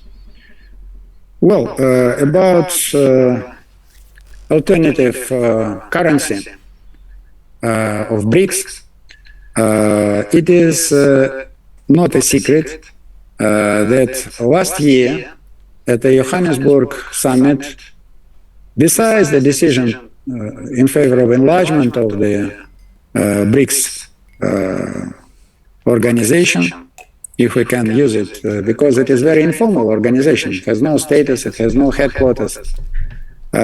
So there was another decision taken. That decision speaks about, if you like, command to the financial quarters of the BRICS member states to work out recommendations how to deal with all those elements of instability, unjust formulas of currency exchange, and so on and so forth. And in the next summit in Kazan in October, if I'm quite correct with my memory, such practical proposals should be prepared and presented to the leaders of now BRICS plus structure. Is it about early introduction of new alternative currency? As far as I understand, it is not the case. It is about, like we have mentioned in our review, enlarging the sphere of payments and transfers in national currencies of the BRICS member states. It is about reinforcement of, that there is, I'm not quite sure for the correct name, but there is a new development or investment bank created by BRICS countries. That means enlargement of such financial structures to provide positive alternatives to International Monetary Fund, a World Trade Organization. If it is unblocked, you know that America has paralyzed all the effective activities of World Trade Organization, subverting the election of the arbitrage, I don't remember, tribunal it is called, the arbitrage division of this organization. So no serious conflicts could be settled on the basis of the rules of that World Trade Organization. If this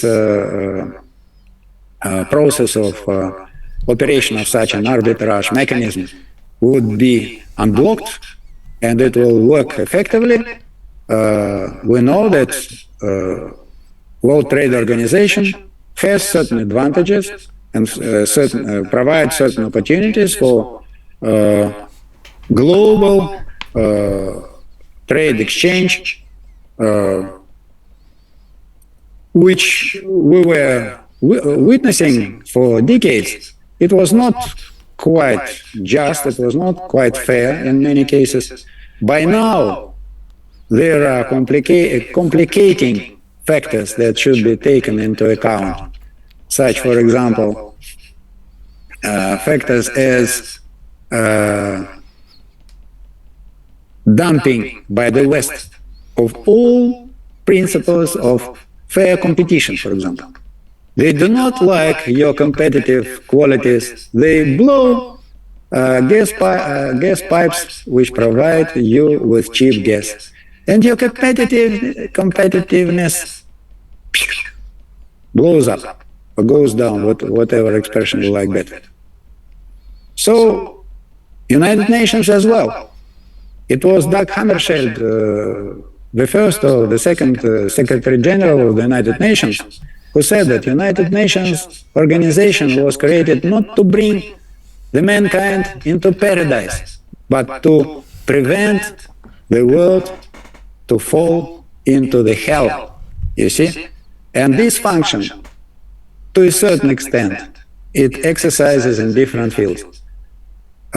We can't say, the problem depends on the influence of the collective West in the United Nations. It is to a great extent inertia of the previous situation. It will need more, if you like, courageous, more self-conscious attitudes of many countries of medium and smaller size who are not supporting anti-Russian sanctions. Majority of the world hasn't supported anti-Russian sanctions of the collective West. But in many cases, they prefer not to oppose, because Americans in the first place and the European Union just openly, I would say arrogantly, press them, terrorize them, blackmail them, promising all kind of suffering, sanctions, and so on and so forth. And they prefer to abstain, to keep certain neutrality in such cases, and even sometimes vote together with the collective West on non-principal issues. This is the situation.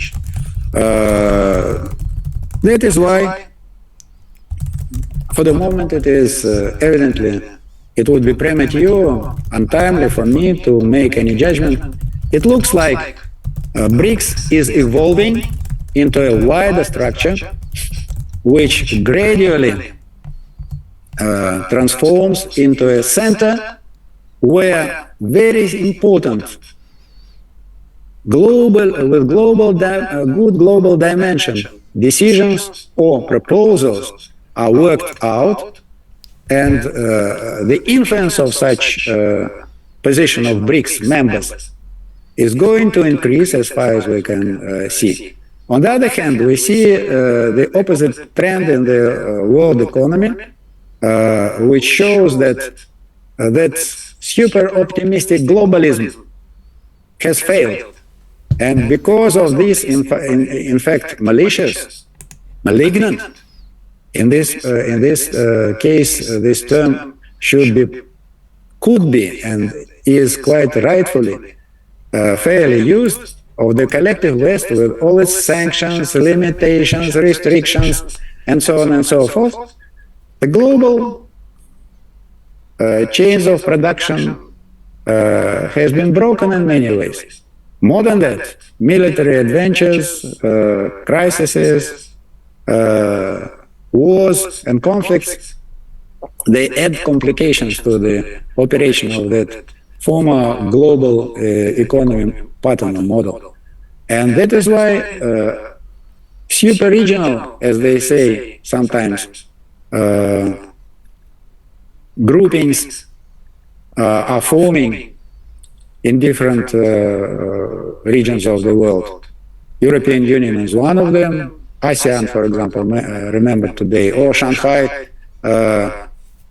Cooperation Organization, or Euro-Asian Economic Union, which includes Russian Federation and a number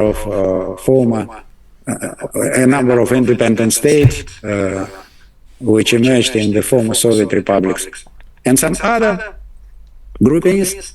They need certain mechanisms, certain intermediary, if you like, yes. And BRICS provides such a platform, because in BRICS we see rather good representation of major, most rapidly developing economic areas of the world. Eurasia in the first place, Africa, and Latin America as well. This could be the answer. As for the new currency guaranteed by gold, I don't know, diamonds, we have gold. Our gold reserves are not bad at all. We have good deposits of gold still to be extracted in different regions of our country, and so on and so on. But it is not the case. Economically, this idea hasn't yet matured enough. Please. A question from Newsraw, Mrs. Luana Paveluca. What is your commentary about General Gheorghiță Vlad's assessment about war with Russia? I believe that I have already answered this question. What could be added? I've told you that what Mr. Gheorghiță said in his interview about the situation in Romania, it is a domestic affair of Romania. He proceeds from the assumption that somebody threatens Romania from outside, and rather transparently puts the finger on Russia. In this regard, I've told you that Russia doesn't pose any threat to Romania as far as it is about Romania. But as soon as Romania invites more and more foreign troops, declares itself irresistible and confident warrior of the collective West Army, then of course some consequences should be previewed, and we have mentioned them in our review. We are openly speak about them, but in no way we are looking for any war. As for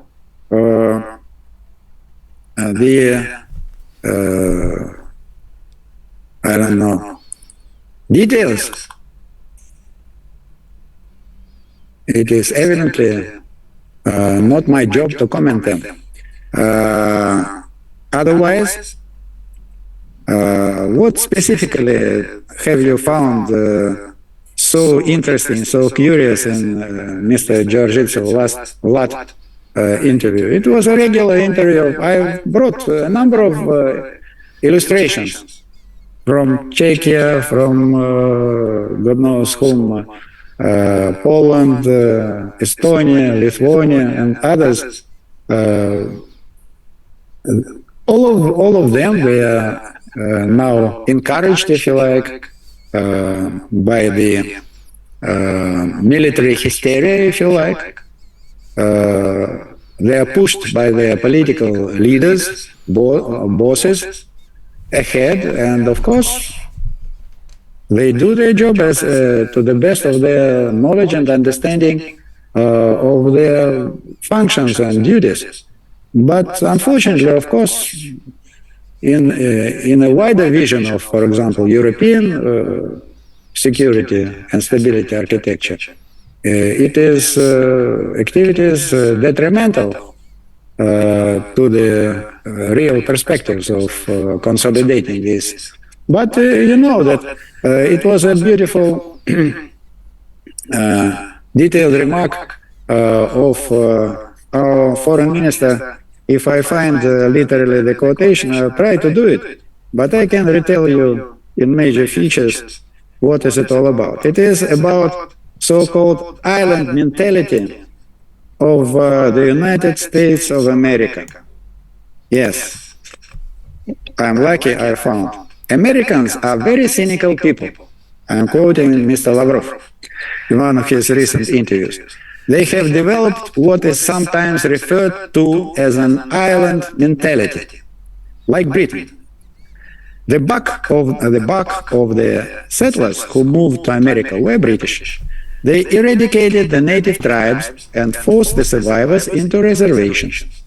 This island mentality is reinforced by the fact that no one around them poses serious security threats, except for the threats they create themselves. They have a sense that things are fine back home overseas, and they can take advantage of uncertain situations. So the plan is to create confusion and profit from it. It started in Vietnam, then there was some elaboration for other. The same goes for Ukraine. I believe that I can't claim to present this case better to you.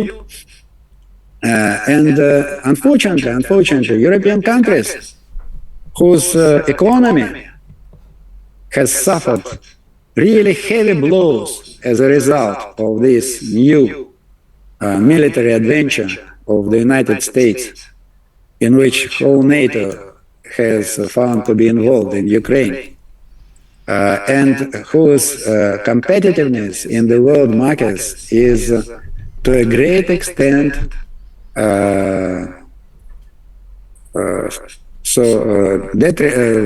suffers, if you like, great damages, huge damages, is playing the role of activists soliciting new and new, more and more military aid to the doomed for failure neo-Nazi regime in Kyiv. By the way, our president has recently once more quite soberly, calmly explained that we are going to fight to eradicate neo-Nazism resolutely and finally. Because our previous experience, I have mentioned some of the details of this previous experience, has brought us to this conviction. It should be done. Что еще? I believe so. Добрый день. Позвольте мне задать вопрос тоже. Пожалуйста, пожалуйста. Валерий Иванович, поздравляю вас с наступающим Днем российского дипломата. Спасибо. Вопрос такой. На днях новый министр обороны Китая объявил, что Китай поддерживает Россию в украинском конфликте. Западные СМИ моментально отметили, что это было первое открытое публичное заявление Китая о поддержке России в украинском вопросе. Как вы считаете, какой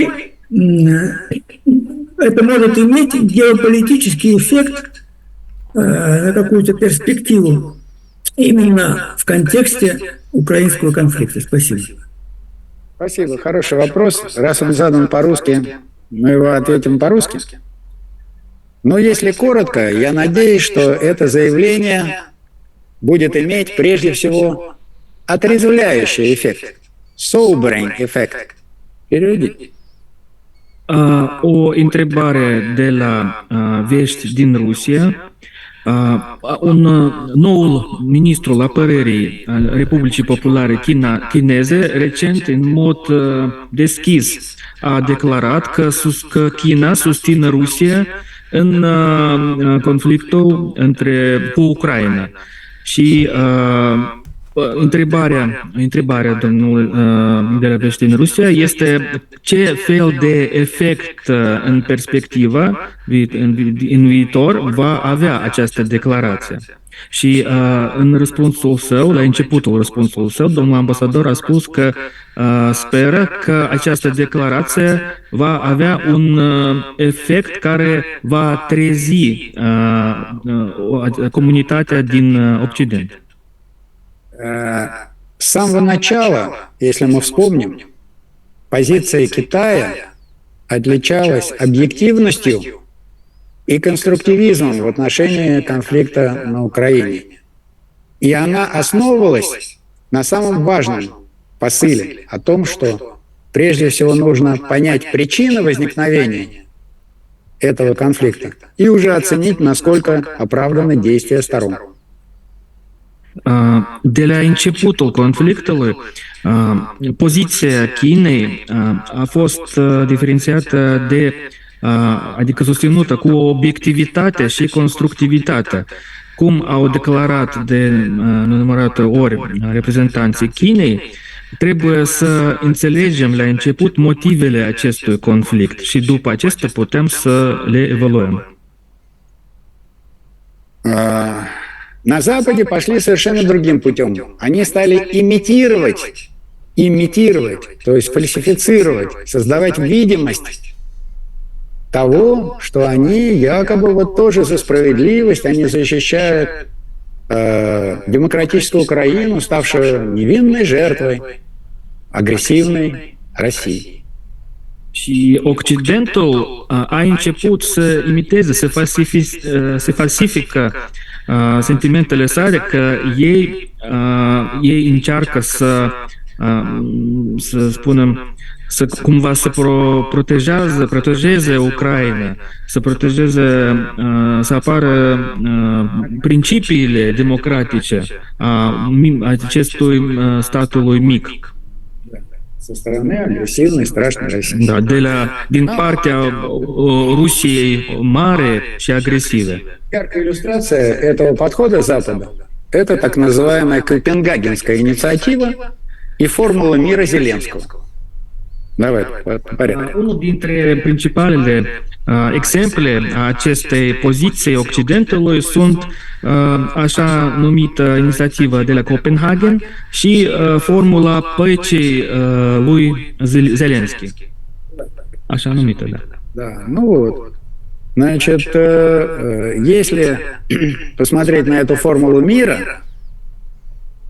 сформулированную уже больше года назад, в тот момент, когда Зеленский почувствовал, что, или вообразил, точнее, себе, что он может переломить ход боевых действий, представляет собой дикий набор хотелок неонацистов, которые культурным политическим языком называется безоговорочная капитуляция со стороны России. Dacă ne uităm la această așa numită formulă păcii, putem să spunem că ea a apărut acum un an după ce Vladimir Zelensky și-a imaginat că are vreo succese pe câmpul de luptă și, de fapt, această formulă reprezintă un set sălbatic de dorințele acestui regimului neonazist de la Kiev. Для того, чтобы создать видимость международной поддержки этой безумной формулы мира, которая является не формулой мира, а разновидностью совершенно неразумного ультиматума со стороны проигрывающей стране или стороне, побеждающей в конфликте, был создан так называемый Копенгагенский формат.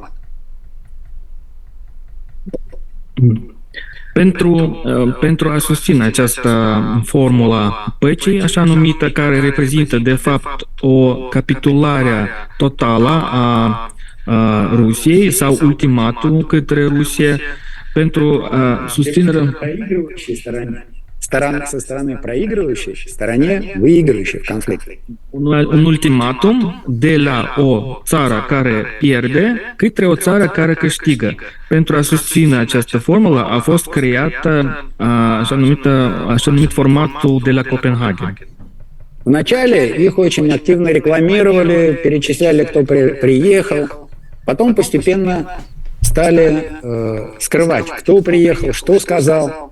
Вот недавно, насколько я знаю, последнее такое мероприятие было в Давосе совсем недавно. Вот, а оно должно в итоге на высшей точке окончиться неким форумом мира, который утвердит формулу мира Зеленского. То есть вот этот ультиматум. La început, acest format de la Copenhagen a fost promovat, a avut foarte multă reclamă. Mai târziu, organizatorii acestui eveniment au început să ascundă tot ce este discutat acolo și cine vine pentru a participa la acest eveniment. Dacă nu mă amintesc, ultimul a fost la Davos și, cum înțelegem noi, toate aceste evenimente trebuie să ară o concluzie reprezentant într-un forum de pace la care va fi semnat un acord sau un fel de document care reprezintă formula păcii lui Zelensky. Постепенно количество желающих участвовать в нем стало сокращаться. Хотя многие, в том числе солидные представители мирового большинства, продолжают участвовать на определенном, не слишком высоком уровне. Treptat, numărul participanților în aceste evenimente a început să se reducă, dar totuși reprezentanții țărilor, diferite țărilor, continuă să participe la aceste evenimente. Мы хорошо осведомлены. Мы спрашивали представителей этих стран, многие из которых вполне дружественны нам и сотрудничают с нами. Вот. Зачем вы туда ездите? Ведь это же тупиковое направление. Они говорят, мы хотим послушать, что нам скажут, во-первых, да? Ну и во-вторых, подтвердить, что никакого мирного урегулирования без России, а формула мира не предполагает участия России. Она предполагает только подписание России безоговорочной капитуляции на условиях сумасшедшего нацистского режима. Вот, что без России никакого мира достичь нельзя. Noi suntem informați despre aceste evenimente și despre participarea reprezentanților acestor țări, dintre care se află și țările prietenoase Rusiei, și acești reprezentanți ne-au răspuns că ei participă la aceste evenimente pentru că vor să ascultă declarațiile adresate acestor țări, dar au confirmat că aproape în fiecare eveniment ei, acești reprezentanți, declară că nicio pace nu este posibilă fără participarea Rusiei și în formula, așa numită formula păcii a lui Zelensky, nu conține nicio posibilitate de negocieri cu Rusia sau participarea Rusiei în această pace. Что касается возвращаемся конкретно к Китаю. Что касается российско-китайских отношений в последний период, то они уже представляют собой достаточно плотное стратегическое, геополитическое взаимодействие, сотрудничество в целом ряде областей, в том числе военно-технической, проведение совместных маневров и так далее и тому подобное. Китайские товарищи, они более изобретательны на формулировке, и они придумали этому такую сложную какую-то формулу, типа углубленное стратегическое партнерство, не знающее прецедентов или что-то в таком духе. Я даже, извиняюсь, не смогу сходу ее воспроизвести. Причем при ее характеристике отмечаю, что эти взаимоотношения выше и шире, чем отношения участников военно-политических союзов в периоды Холодной войны, типа НАТО, например. Мы имеем у нас перед глазами такую иллюстрацию. Ceea ce privește relațiile între Rusia și China, putem să spunem că avem cu această țară o colaborare strategică, geopolitică, inclusiv în diferite domenii, precum și domeniul politico-militar. Organizăm și exercițiile militare. Chinezii numesc această colaborare ca o parteneritate adâncă, strategică, care nu are într-o nouă epocă, care nu are niciun precedent înainte. Nu mă amintesc corect cum se numește, cum chinezii numesc această colaborare între țările noastre, dar ceva foarte așa frumos. Și putem să mai ne amintim că chinezii mai au declarat că această uniune militară și politică între țările noastre este mai profundă, mai serioasă decât colaborările, parteneriatele din timpul războiului rece în cadrul НАТО.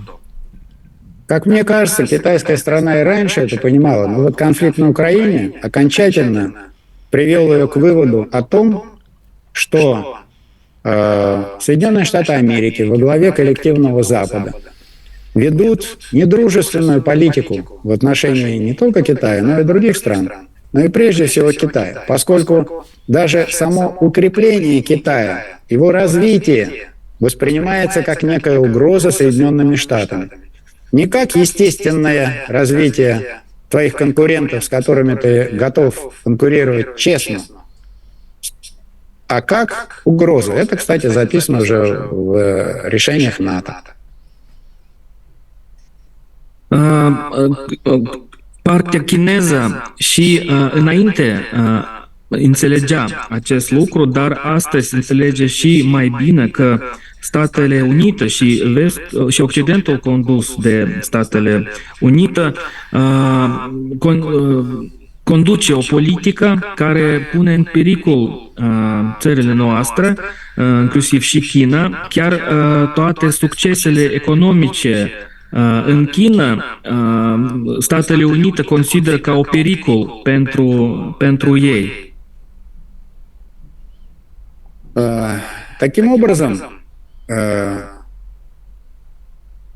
сложилось такое неформальное, неоформленное в виде какого-то военного союза или какого-то договора геополитическое взаимодействие, если хотите, так сказать, взаимопомощь между нашими государствами, которое в значительной степени является одним из стержневых факторов и в рамках БРИКС, и в рамках вообще глобального баланса сил на нашей планете к настоящему времени. Și această colaborare geopolitică sau, dacă doriți, un ajutor reciproc, care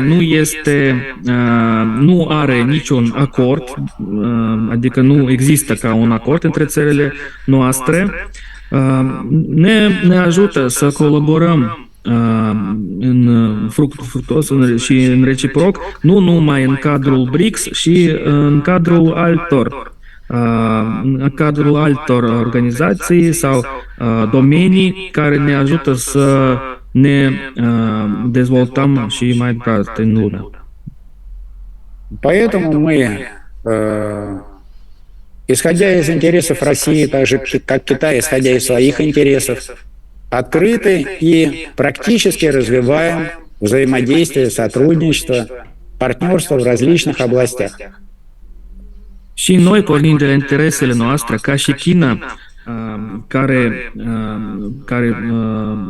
ia pași conform interesele sale, suntem deschiși pentru parteneriat și orice colaborare. Мы исходим из того, что это и есть вот один из стержневых новых моментов, стержневых принципов новых будущего многополярного мира, который формируется объективно сейчас у нас на международной арене. Și noi considerăm aceasta ca unul dintre principiile noi de bază de lumea multipolară, care astăzi se formează chiar în ochii noștri. Să vedem aceste schimbări.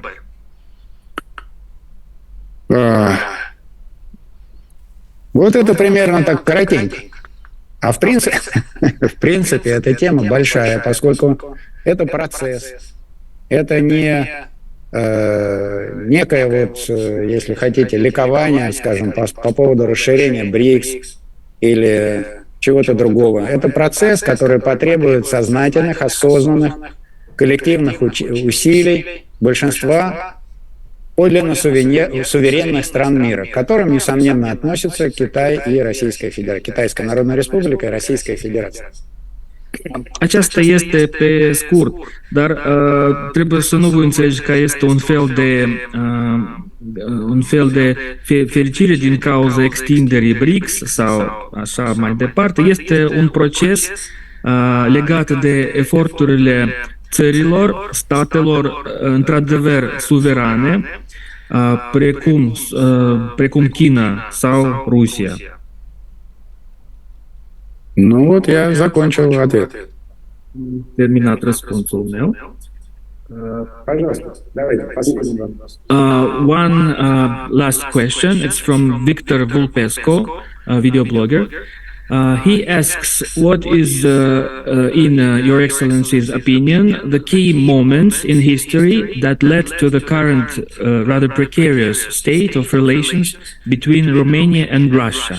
And repeats his question about the opportunities for trade between our two countries.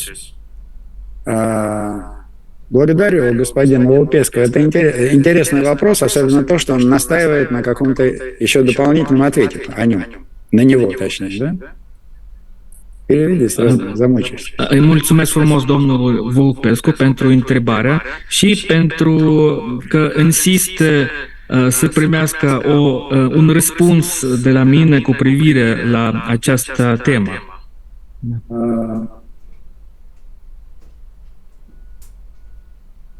Я бы сказал, если в общем плане начнем, как положено, в теории, с теоретической части, в общем плане причинами или главной причиной ухудшения, резкого ухудшения сейчас наших двусторонних отношений российско-румынских является ход истории, в котором мы оказались по разную сторону от правды, как любят говорить наши американские bывшие партнеры. Да?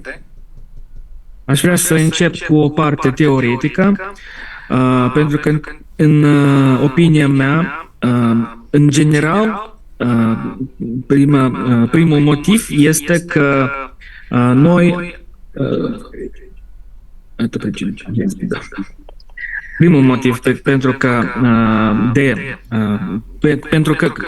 primul motiv că noi suntem, Rusia și România, ne-am aflat în timpul mersului istoriei pe două părți diferite ale adevărului, cum îi place să spună foștii partenerilor noștri americani. Очень коротко начиная с последних 1,5 десятилетий прошлого века, который остался в прошлом тысячелетии. Scurt, începând cu ultimele 15 ani de la secolul trecut. После того, как Советский Союз, а затем это завершила полностью Российская Федерация, вывел все свои войска из Восточной Европы, заявил о том, что готов стать равноправным, уважаемым партнером с открытой душой, с открытой экономикой для ныне называемого коллективным Западом лагеря стран НАТО. Что произошло? După ce Uniunea Sovietică, apoi și Rusia și-au retras armata din Europa de Vest și a declarat că dorește să...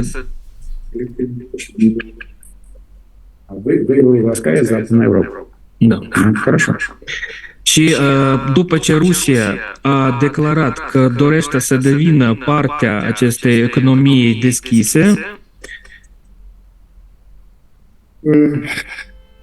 Запад в ответ на возражение России против расширения НАТО, которое оказалось очень ему нужно после развала СССР, а до этого он говорил, что нет, НАТО, когда? Ни шагу за границу между ФРГ и ГДР, ни дюйма на восток.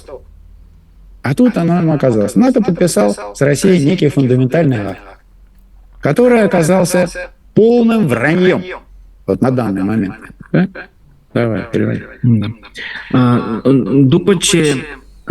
După ce Rusia a protestat la declarațiile sau intențiile NATO de a nu se extindă spre vest, NATO a semnat un act fundamental cu Rusia care în sfârșit a devenit o mare minciună. Российская Федерация с приходом к власти Владимира Путина в 2000 году раз от разу заявляла о своих добрых намерениях, о своей решимости участвовать в строительстве мирового порядка, основанного на справедливости, на безопасности, на стабильности, в том числе на сокращении вооружений и так далее и тому подобное. De la începutul anilor 2000, după ce Vladimir Putin a devenit președinte al Rusiei, țara noastră a declarat de nenumărate ori pregătirea sa de a construi o nouă ordine împreună cu alte țări bazată pe respectarea reciprocă și cu alte, să spunem, condiții sau în alte domenii. Быстро спускаемся на уровень двусторонних отношений. В 2003 году, после серьезной дипломатической работы между нашими странами, был подписан так называемый большой политический договор о дружественных отношениях и сотрудничестве, в котором написано все. Больше, чем почти 1,5 десятка статей, посвященных как раз в значительной степени экономическому сотрудничеству. Și așa noi trecem treptat la relațiile bilaterale. În anul 2003, după o mare muncă și serioasă muncă diplomatică, a fost semnat un acord, un mare acord politic despre colaborarea și relațiile prietenoase între țările noastre, în care totul este scris, totul este numerat și scris, inclusiv și cu privire la relațiile economice. И тогда уже было известно, что Румыния должна вступить в НАТО через год, там с небольшим, а после этого Евросоюз тоже в ближайшей перспективе. И Россия не выдвигала никаких на этот счет возражений или там сетований. Și chiar atunci a fost deja cunoscut faptul că România trebuia să se adere la NATO și mai târziu la Uniunea Europeană și Rusia nu a protestat, nu a fost împotriva acestui fapt, spunem. Помните 11 сентября 2001 года, да? начало глобальной войны против международного терроризма Россия предоставила Соединенным Штатам все невиданные ранее возможности для того, чтобы помочь им bороться с международным терроризмом, скажем, в Афганистане. Și vă amintiți ce a fost în această perioadă? Am avut 11 septembrie în SUA. Rusia a declarat că este gata de a ajuta Statelor Unite ale Americii să luptă cu terorismul internațional. A permis să folosească Statele Unite și bazele de pe teritoriul Federației Rusă. Но уже в 2007 году, когда Румыния уже вступила в НАТО, и вот-вот, по-моему, должна была вступить в Евросоюз в 2008 году, она вступила, да? Вот, значит, Путин уже вынужден был в Мюнхене, я упоминал сегодня эту речь, сказать: друзья мои, мы готовы с открытой душой сотрудничать, строить справедливый мир, мирный, надежный, стабильный. Вот, но вы наши-то законные интересы намерены хотя бы уважать? Его за это уже сразу начали обвинять в агрессивности, бог знает в чем.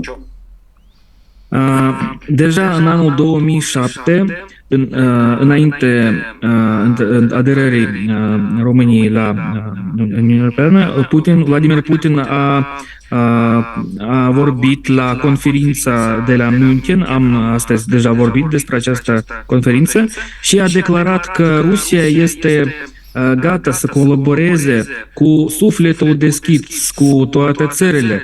Dar întrebarea este, oare aceste țări sunt pregătite să consideră și interesele suverane noastre? Și după acest discurs, Vladimir Putin a fost convins de diferite chestii, să spunem. De agresiune, да, de agresivitate. По крайней мере, да? При этом параллельно Румыния начала резко терять всякий суверенитет и независимость внешнеполитических решений, став членом НАТО. Și după ce România a devenit membru NATO, ea a început să-și pierde și suveranitatea și posibilitatea de a lua decizii. В прошлом году на саммите НАТО в Бухаресте, Украине, Грузии была обозначена перспектива членства в НАТО. La summitul NATO de la București în anul 2008, Ucraina și Georgia au primit un fel de permisiune de perspectivă de aderare la NATO. И уже в том же году, кстати, между прочим, это год, когда у власти был президент Дмитрий Анатольевич Медведев. На Западе все боятся Путина. Тогда был президентом Дмитрий Анатольевич Медведев. И марионетка Соединенных Штатов, Мишико Саакашвили, грузинский президент, устраивает военную провокацию в Южной Осетии, когда были убиты в некотором количестве, в том числе российские миротворцы, осуществлявшие там законную, международно обоснованную миссию, основанную на международном соглашении. În anul 2008, președintele Rusiei a fost Dmitri Medvedev și nu Vladimir Putin, care de care toată lumea este frică. Dmitri Medvedev a fost președinte și marioneta Statelor Unite din Georgia, Mikhail Saakashvili, a organizat un război, un conflict în Osetia, un conflict înarmat în Osetia de Sud, și ca rezultat, ca urmare a acestui conflict, au murit și militarii ruși de pace, făcători de pace. Да. Вот. А дальше понеслось-поехало. Где-то в году там 10-м, но не позже 12-го, подписывается соглашение о строительстве на территории Румынии базы стратегической противоракетной обороны Соединенных Штатов Америки. Где висел. Și în anii 2010, sau dacă nu mă greșesc, nu mai târziu decât 2012, este semnat acordul cu privire la construire pe teritoriul României a bazei de apărare antiaeriană americană, de sistemul de această apărare antiaeriană la DVS-ul. Стратегическая противоракетная оборона, не противовоздушная оборона. Поправь, пожалуйста, это существенно. De sistemul de apărare strategică antirachetă, da, la DVS-ul. Почему это такое важное значение имеет? Потому что Россия, как мы уже сегодня с вами констатировали, это огромная страна. Защищать ее территорию крайне сложно. Вот. И с начала ядерной эры, еще в конце 40-х годов прошлого века, постепенно пришли к пониманию, что настоящая стабильность должна базироваться на двух основах. На более-менее равном атакующем потенциале и более-менее равном возможности защищаться от ядерной атаки.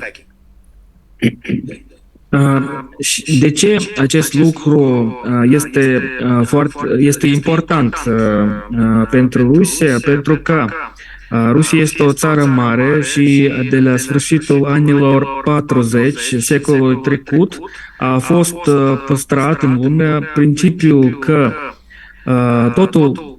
totul este bazat pe principiile egalității potențialelor celor care atacă și celor care se apără de acest atac. Американцы в 2002 году вышли из этого договора и стали разворачивать сеть своих баз по всему миру, чтобы окружить Россию.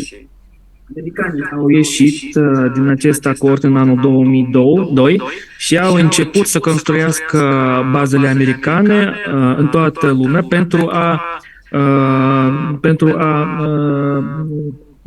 au început să construiască aceste baze în jurul Rusiei. Ну и дальше в том же духе, дорогие друзья. Вот в том же духе. Ничего со стороны начали принимать антироссийские санкции, Румыния их поддерживала. Со времен Крыма, где произошел демократический референдум, некоторые румыны мне говорят, там не было международных наблюдателей, там были международные наблюдатели. Только эти международные наблюдатели были не отобранные депутаты Европейского парламента своими национальными разведками или уже проверенные русофобы, а независимые наблюдатели. Они прекрасно видели мирный характер референдума в Крыму. Но, тем не менее, мяч уже, или шар, или камень, глыба покатилась вниз, с горы. Apoi au început să se introducă și sancțiunile antiruse și România a susținut aceste sancțiuni. Totul a început și de la timpul chestii de Crimeei. Acolo a fost organizat un referendum democratic. Aici, în România, unii ne spun că acolo, în timpul referendumului, nu au participat observatori internaționali. Eu pot să vă spun că ei au fost acolo, acești observatori internaționali, dar ei nu au fost membrii Parlamentului European sau alte persoanele care au fost aleși de serviciile speciale de securitate.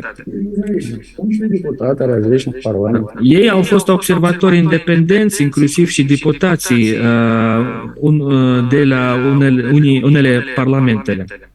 Параллельно с 2014 года на Восточной Украине активизировался и вошел в активную фазу геноцид русскоязычного и русского населения, который в Румынии предпочитали не замечать. Так же, как ОБСЕ тогда определяла по ветру так. Прилетело. Такой-то снаряд. Откуда? Не знаем. Снаряд прилетел на очередной рынок или в очередную школу. Да. Începând de la anul 2014 s-a activizat și genocidul populației ruse sau vorbitoare de limbă rusă în Ucraina și nimeni, inclusiv OSCE, nu a observat, să spunem, nimic periculos atunci. au spus, da, a avut loc atacuri cu obuze, dar nu știm exact de unde au venit aceste atacuri. Пропуская множество этапов типа Минских соглашений, предположим, и прочее, прочее, которые сами западные лидеры, подписавшие их, признали сознательной уловкой, чтобы выиграть время, чтобы вооружить Украину для войны с Россией. Пропуская эти многие вещи, перейдем к следующему этапу. Și nu mai vorbesc și despre acordurile de la Minsk, care, cum au declarat și liderii de la Occident, că aceste acorduri au fost semnate doar pentru a câștiga puțin timp Ucrainei și pentru a înarma această țară. Началась специальная военная операция. Румыния первой бросилась доказывать, что это агрессия. Румыния с пеной у рта, я не буду называть имен, но все знают, кто с пеной у рта, возмущался варварской расправой над населением Бучи,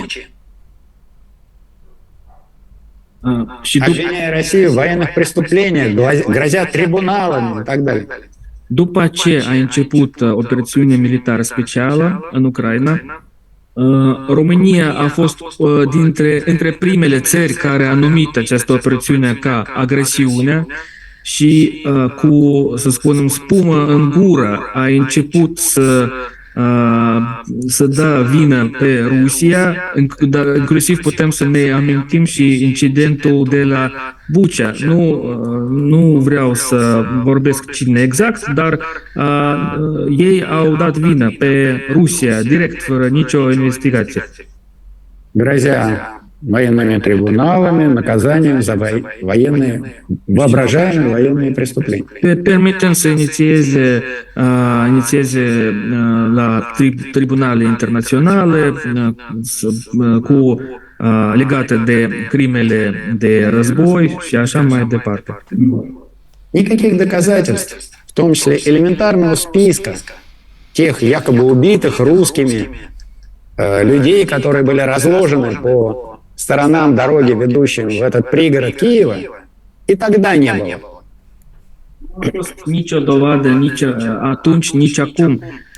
Chiar nu au reușit să ne dea cel puțin o listă de oameni care, după spusele lor, au fost ucise de militarii ruși. Сейчас вот, в самое последнее время, глава украинской делегации на мирных переговорах в Стамбуле Арахами рассказал, что да, вот мы так готовы были подписать мир, ничего бы этого не было. В апреле 2022 года, когда специальная военная операция была на самом начальном этапе. Вот. А русские в качестве жеста доброй воли отвели свои войска от Киева и из некоторых других территорий. Liderul, șeful delegației ucrainene de pace de la Istanbul, Arahami, chiar în aprilie 2022, a declarat că delegația ucraineană și cea rusească au fost gata să încheie acest armistițiu sau un acord de pace și rușii chiar și-au retras armata de la regiunea Kiev și de la capitala ucraineană.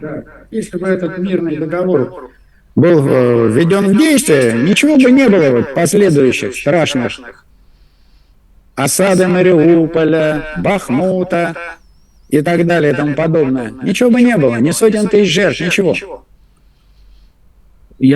Dar acest acord de pace nu a fost semnat și dacă acest acord ar fi fost semnat, nu ar fi fost nimic rău dintre tot ce a avut loc apoi, asediurile Mariupol sau Bahmut și așa mai departe. Но выдающийся румынский дипломат, который сейчас выбран в состав Международного суда ООН, с пеной у рта по поводу и без повода доказывал, что в Буче были совершены страшные злодеяния русскими варварами, оккупантами и так далее и тому подобное. И грозил вот этой вот расправой, трибуналом и так далее. А фактов не было тогда и нет сейчас. И не будет. Потому что это все придумала британская разведка и пиар-агентство совместно с ЦИПСО, так называемым украинским отделом по проведению специальных психологических информационных операций. Un diplomat de excelență, un diplomat de excelență al României, care astăzi ocupă un loc la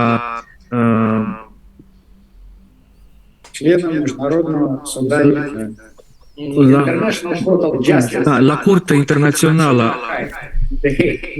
la Haga, care astăzi ocupă acest loc, un diplomat român de excelență, el atunci cu spumă în gură a pus vină pe Rusia pentru acest să spunem, incident din Bucea, fără nicio dovadă, și a promis Rusiei și tribunal și așa mai departe. Dar pot să vă spun că totul de la Bucea a fost organizat de agențiile PR din Ucraina și Marea Britanie. Ну и дальше из той же оперы все продолжается. Теперь вот Румыния гордится тем, что будет или уже начала обучать украинских летчиков летать на F-16, которые способны, кстати, быть носителями не только дальнобойных достаточно ракет, действующих до 500 километров, но и ядерного оружия.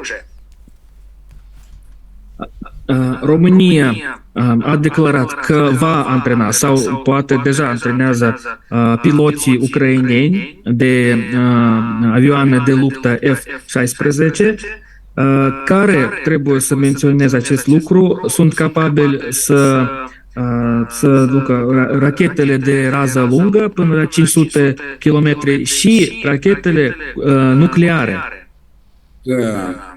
Так что, мне кажется, я достаточно полно ответил на ваш вопрос. Какие исторические события, точнее их цепь, привели к нынешнему плачевному состоянию наших отношений, и я бы хотел услышать хотя бы одно слово упрека в адрес России, что она что-то не так сделала, что-то не договорила, не предложила, или что-то просаботировала. Я приехал сюда в 2016 году, бился, не мог собрать даже межправительственную комиссию по торгово-экономическому и научно-техническому сотрудничеству. Просто собраться после нескольких лет перерыва, чтобы обсудить, что можно сделать. Cred că mi se pare că răspunsul meu a fost destul de complet despre momentele istorice sau un rând de momentele istorice care au adus la starea actuală a relațiilor bilaterale. Dar orice persoană poate să spună, să ne acuză că Rusia nu a spus destul sau a sabotat ceva. De fapt, nimeni nu poate spune așa ceva, pentru că eu, când am ajuns aici, am sosit în România în anul 2016, am încercat de multe ori să fac ceva și chiar n-am reușit să organizez ședință de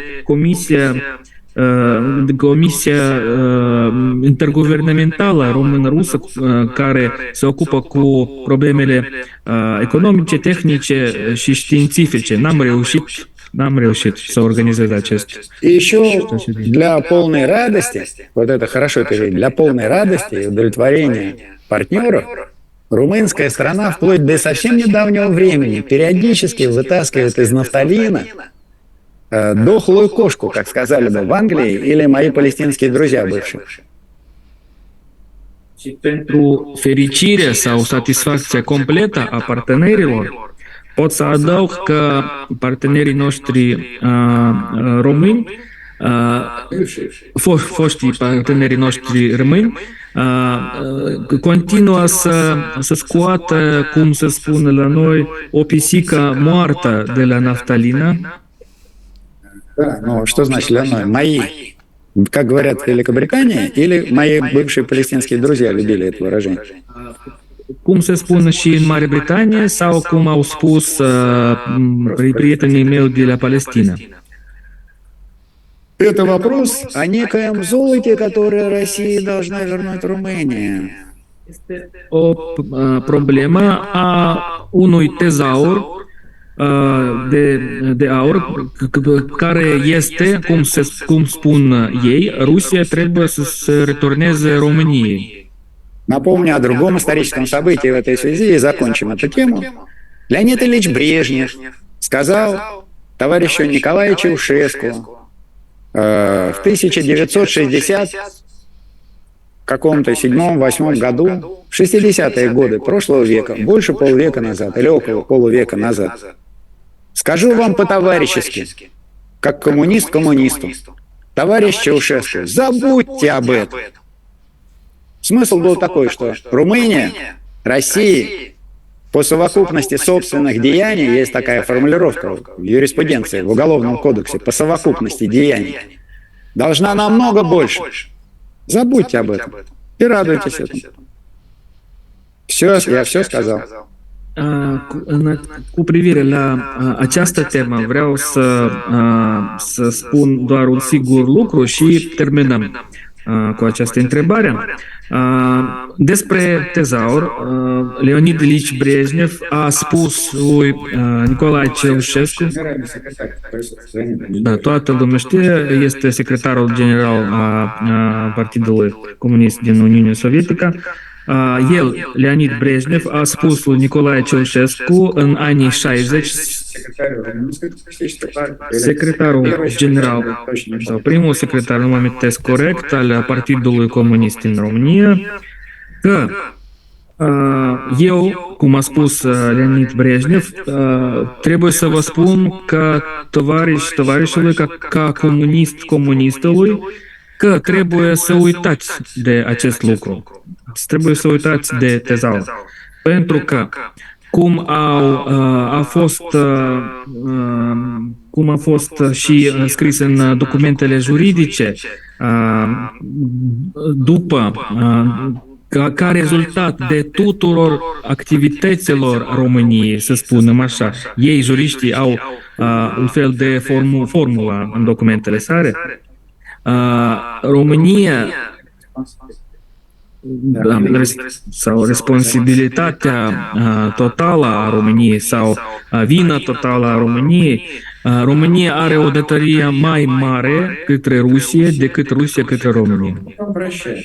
Dar nu ne trebuie această datorie de la voi. Нет, я не сказал прощаем. Мы не требуем, нет, мы прощаем. Dar vă iertăm, să spunem așa, vă iertăm pentru această datorie. А в остальном, что я могу сказать? Наши страны остаются близкими соседями, и объективно у нас есть все возможности для восстановления нормальных отношений. Но все остальное уже сказано, думаю, не стоит повторять. От кого это зависит? Dar trebuie să adaug în sfârșit că noi rămânem țările vecine și avem toate posibilitățile de a restabili relațiile noastre bilaterale. Și restul rămâne, adică totul este legat de deciziile oamenii responsabili. Так, мы исчерпали нашу повестку дня. Dacă nu mai aveți întrebări sau dacă aveți întrebări, apăsați pe butonul Raise the Hand și vă dăm cuvântul. Dacă nu, putem... One hand. Not raise the hands. But I'm joking. Dacă nu mai aveți întrebări, vă mulțumim frumos pentru atenție. Благодарю вас всех. Спасибо за внимание. Желаю вам успехов в вашей непростой журналистской доле в современном коллективном Западе. Вот сейчас Такер Карлсон в Москву приехал. Вы наверняка слышали, как ему достается от тоталитарной демократии. Și vă mulțumesc frumos pentru atenție și vă doresc succese în activitatea dumneavoastră de jurnaliști. După cum știți, că Tucker Carlson a ajuns la Moscova pentru a lua interviu de la domnul Vladimir Putin și vedeți cum este criticat de la o țară democratică. Criticat. Как ему достается? How he is punished by the totalitarian democracy in the collective West states. Окей, они поняли. Они поняли, они же журналисты. Я сам учился на журналиста, должны быть сообразительны. Ну, переведи. Excelența Sa spune că jurnaliștii sunt oameni deștepți și trebuie să înțeleagă tot. Pentru că și domnul ambasador a absolvit facultatea de jurnalism internațional și el înțelege și el a fost învățat așa. Vă mulțumesc frumos. Отрубай. Recording stopped.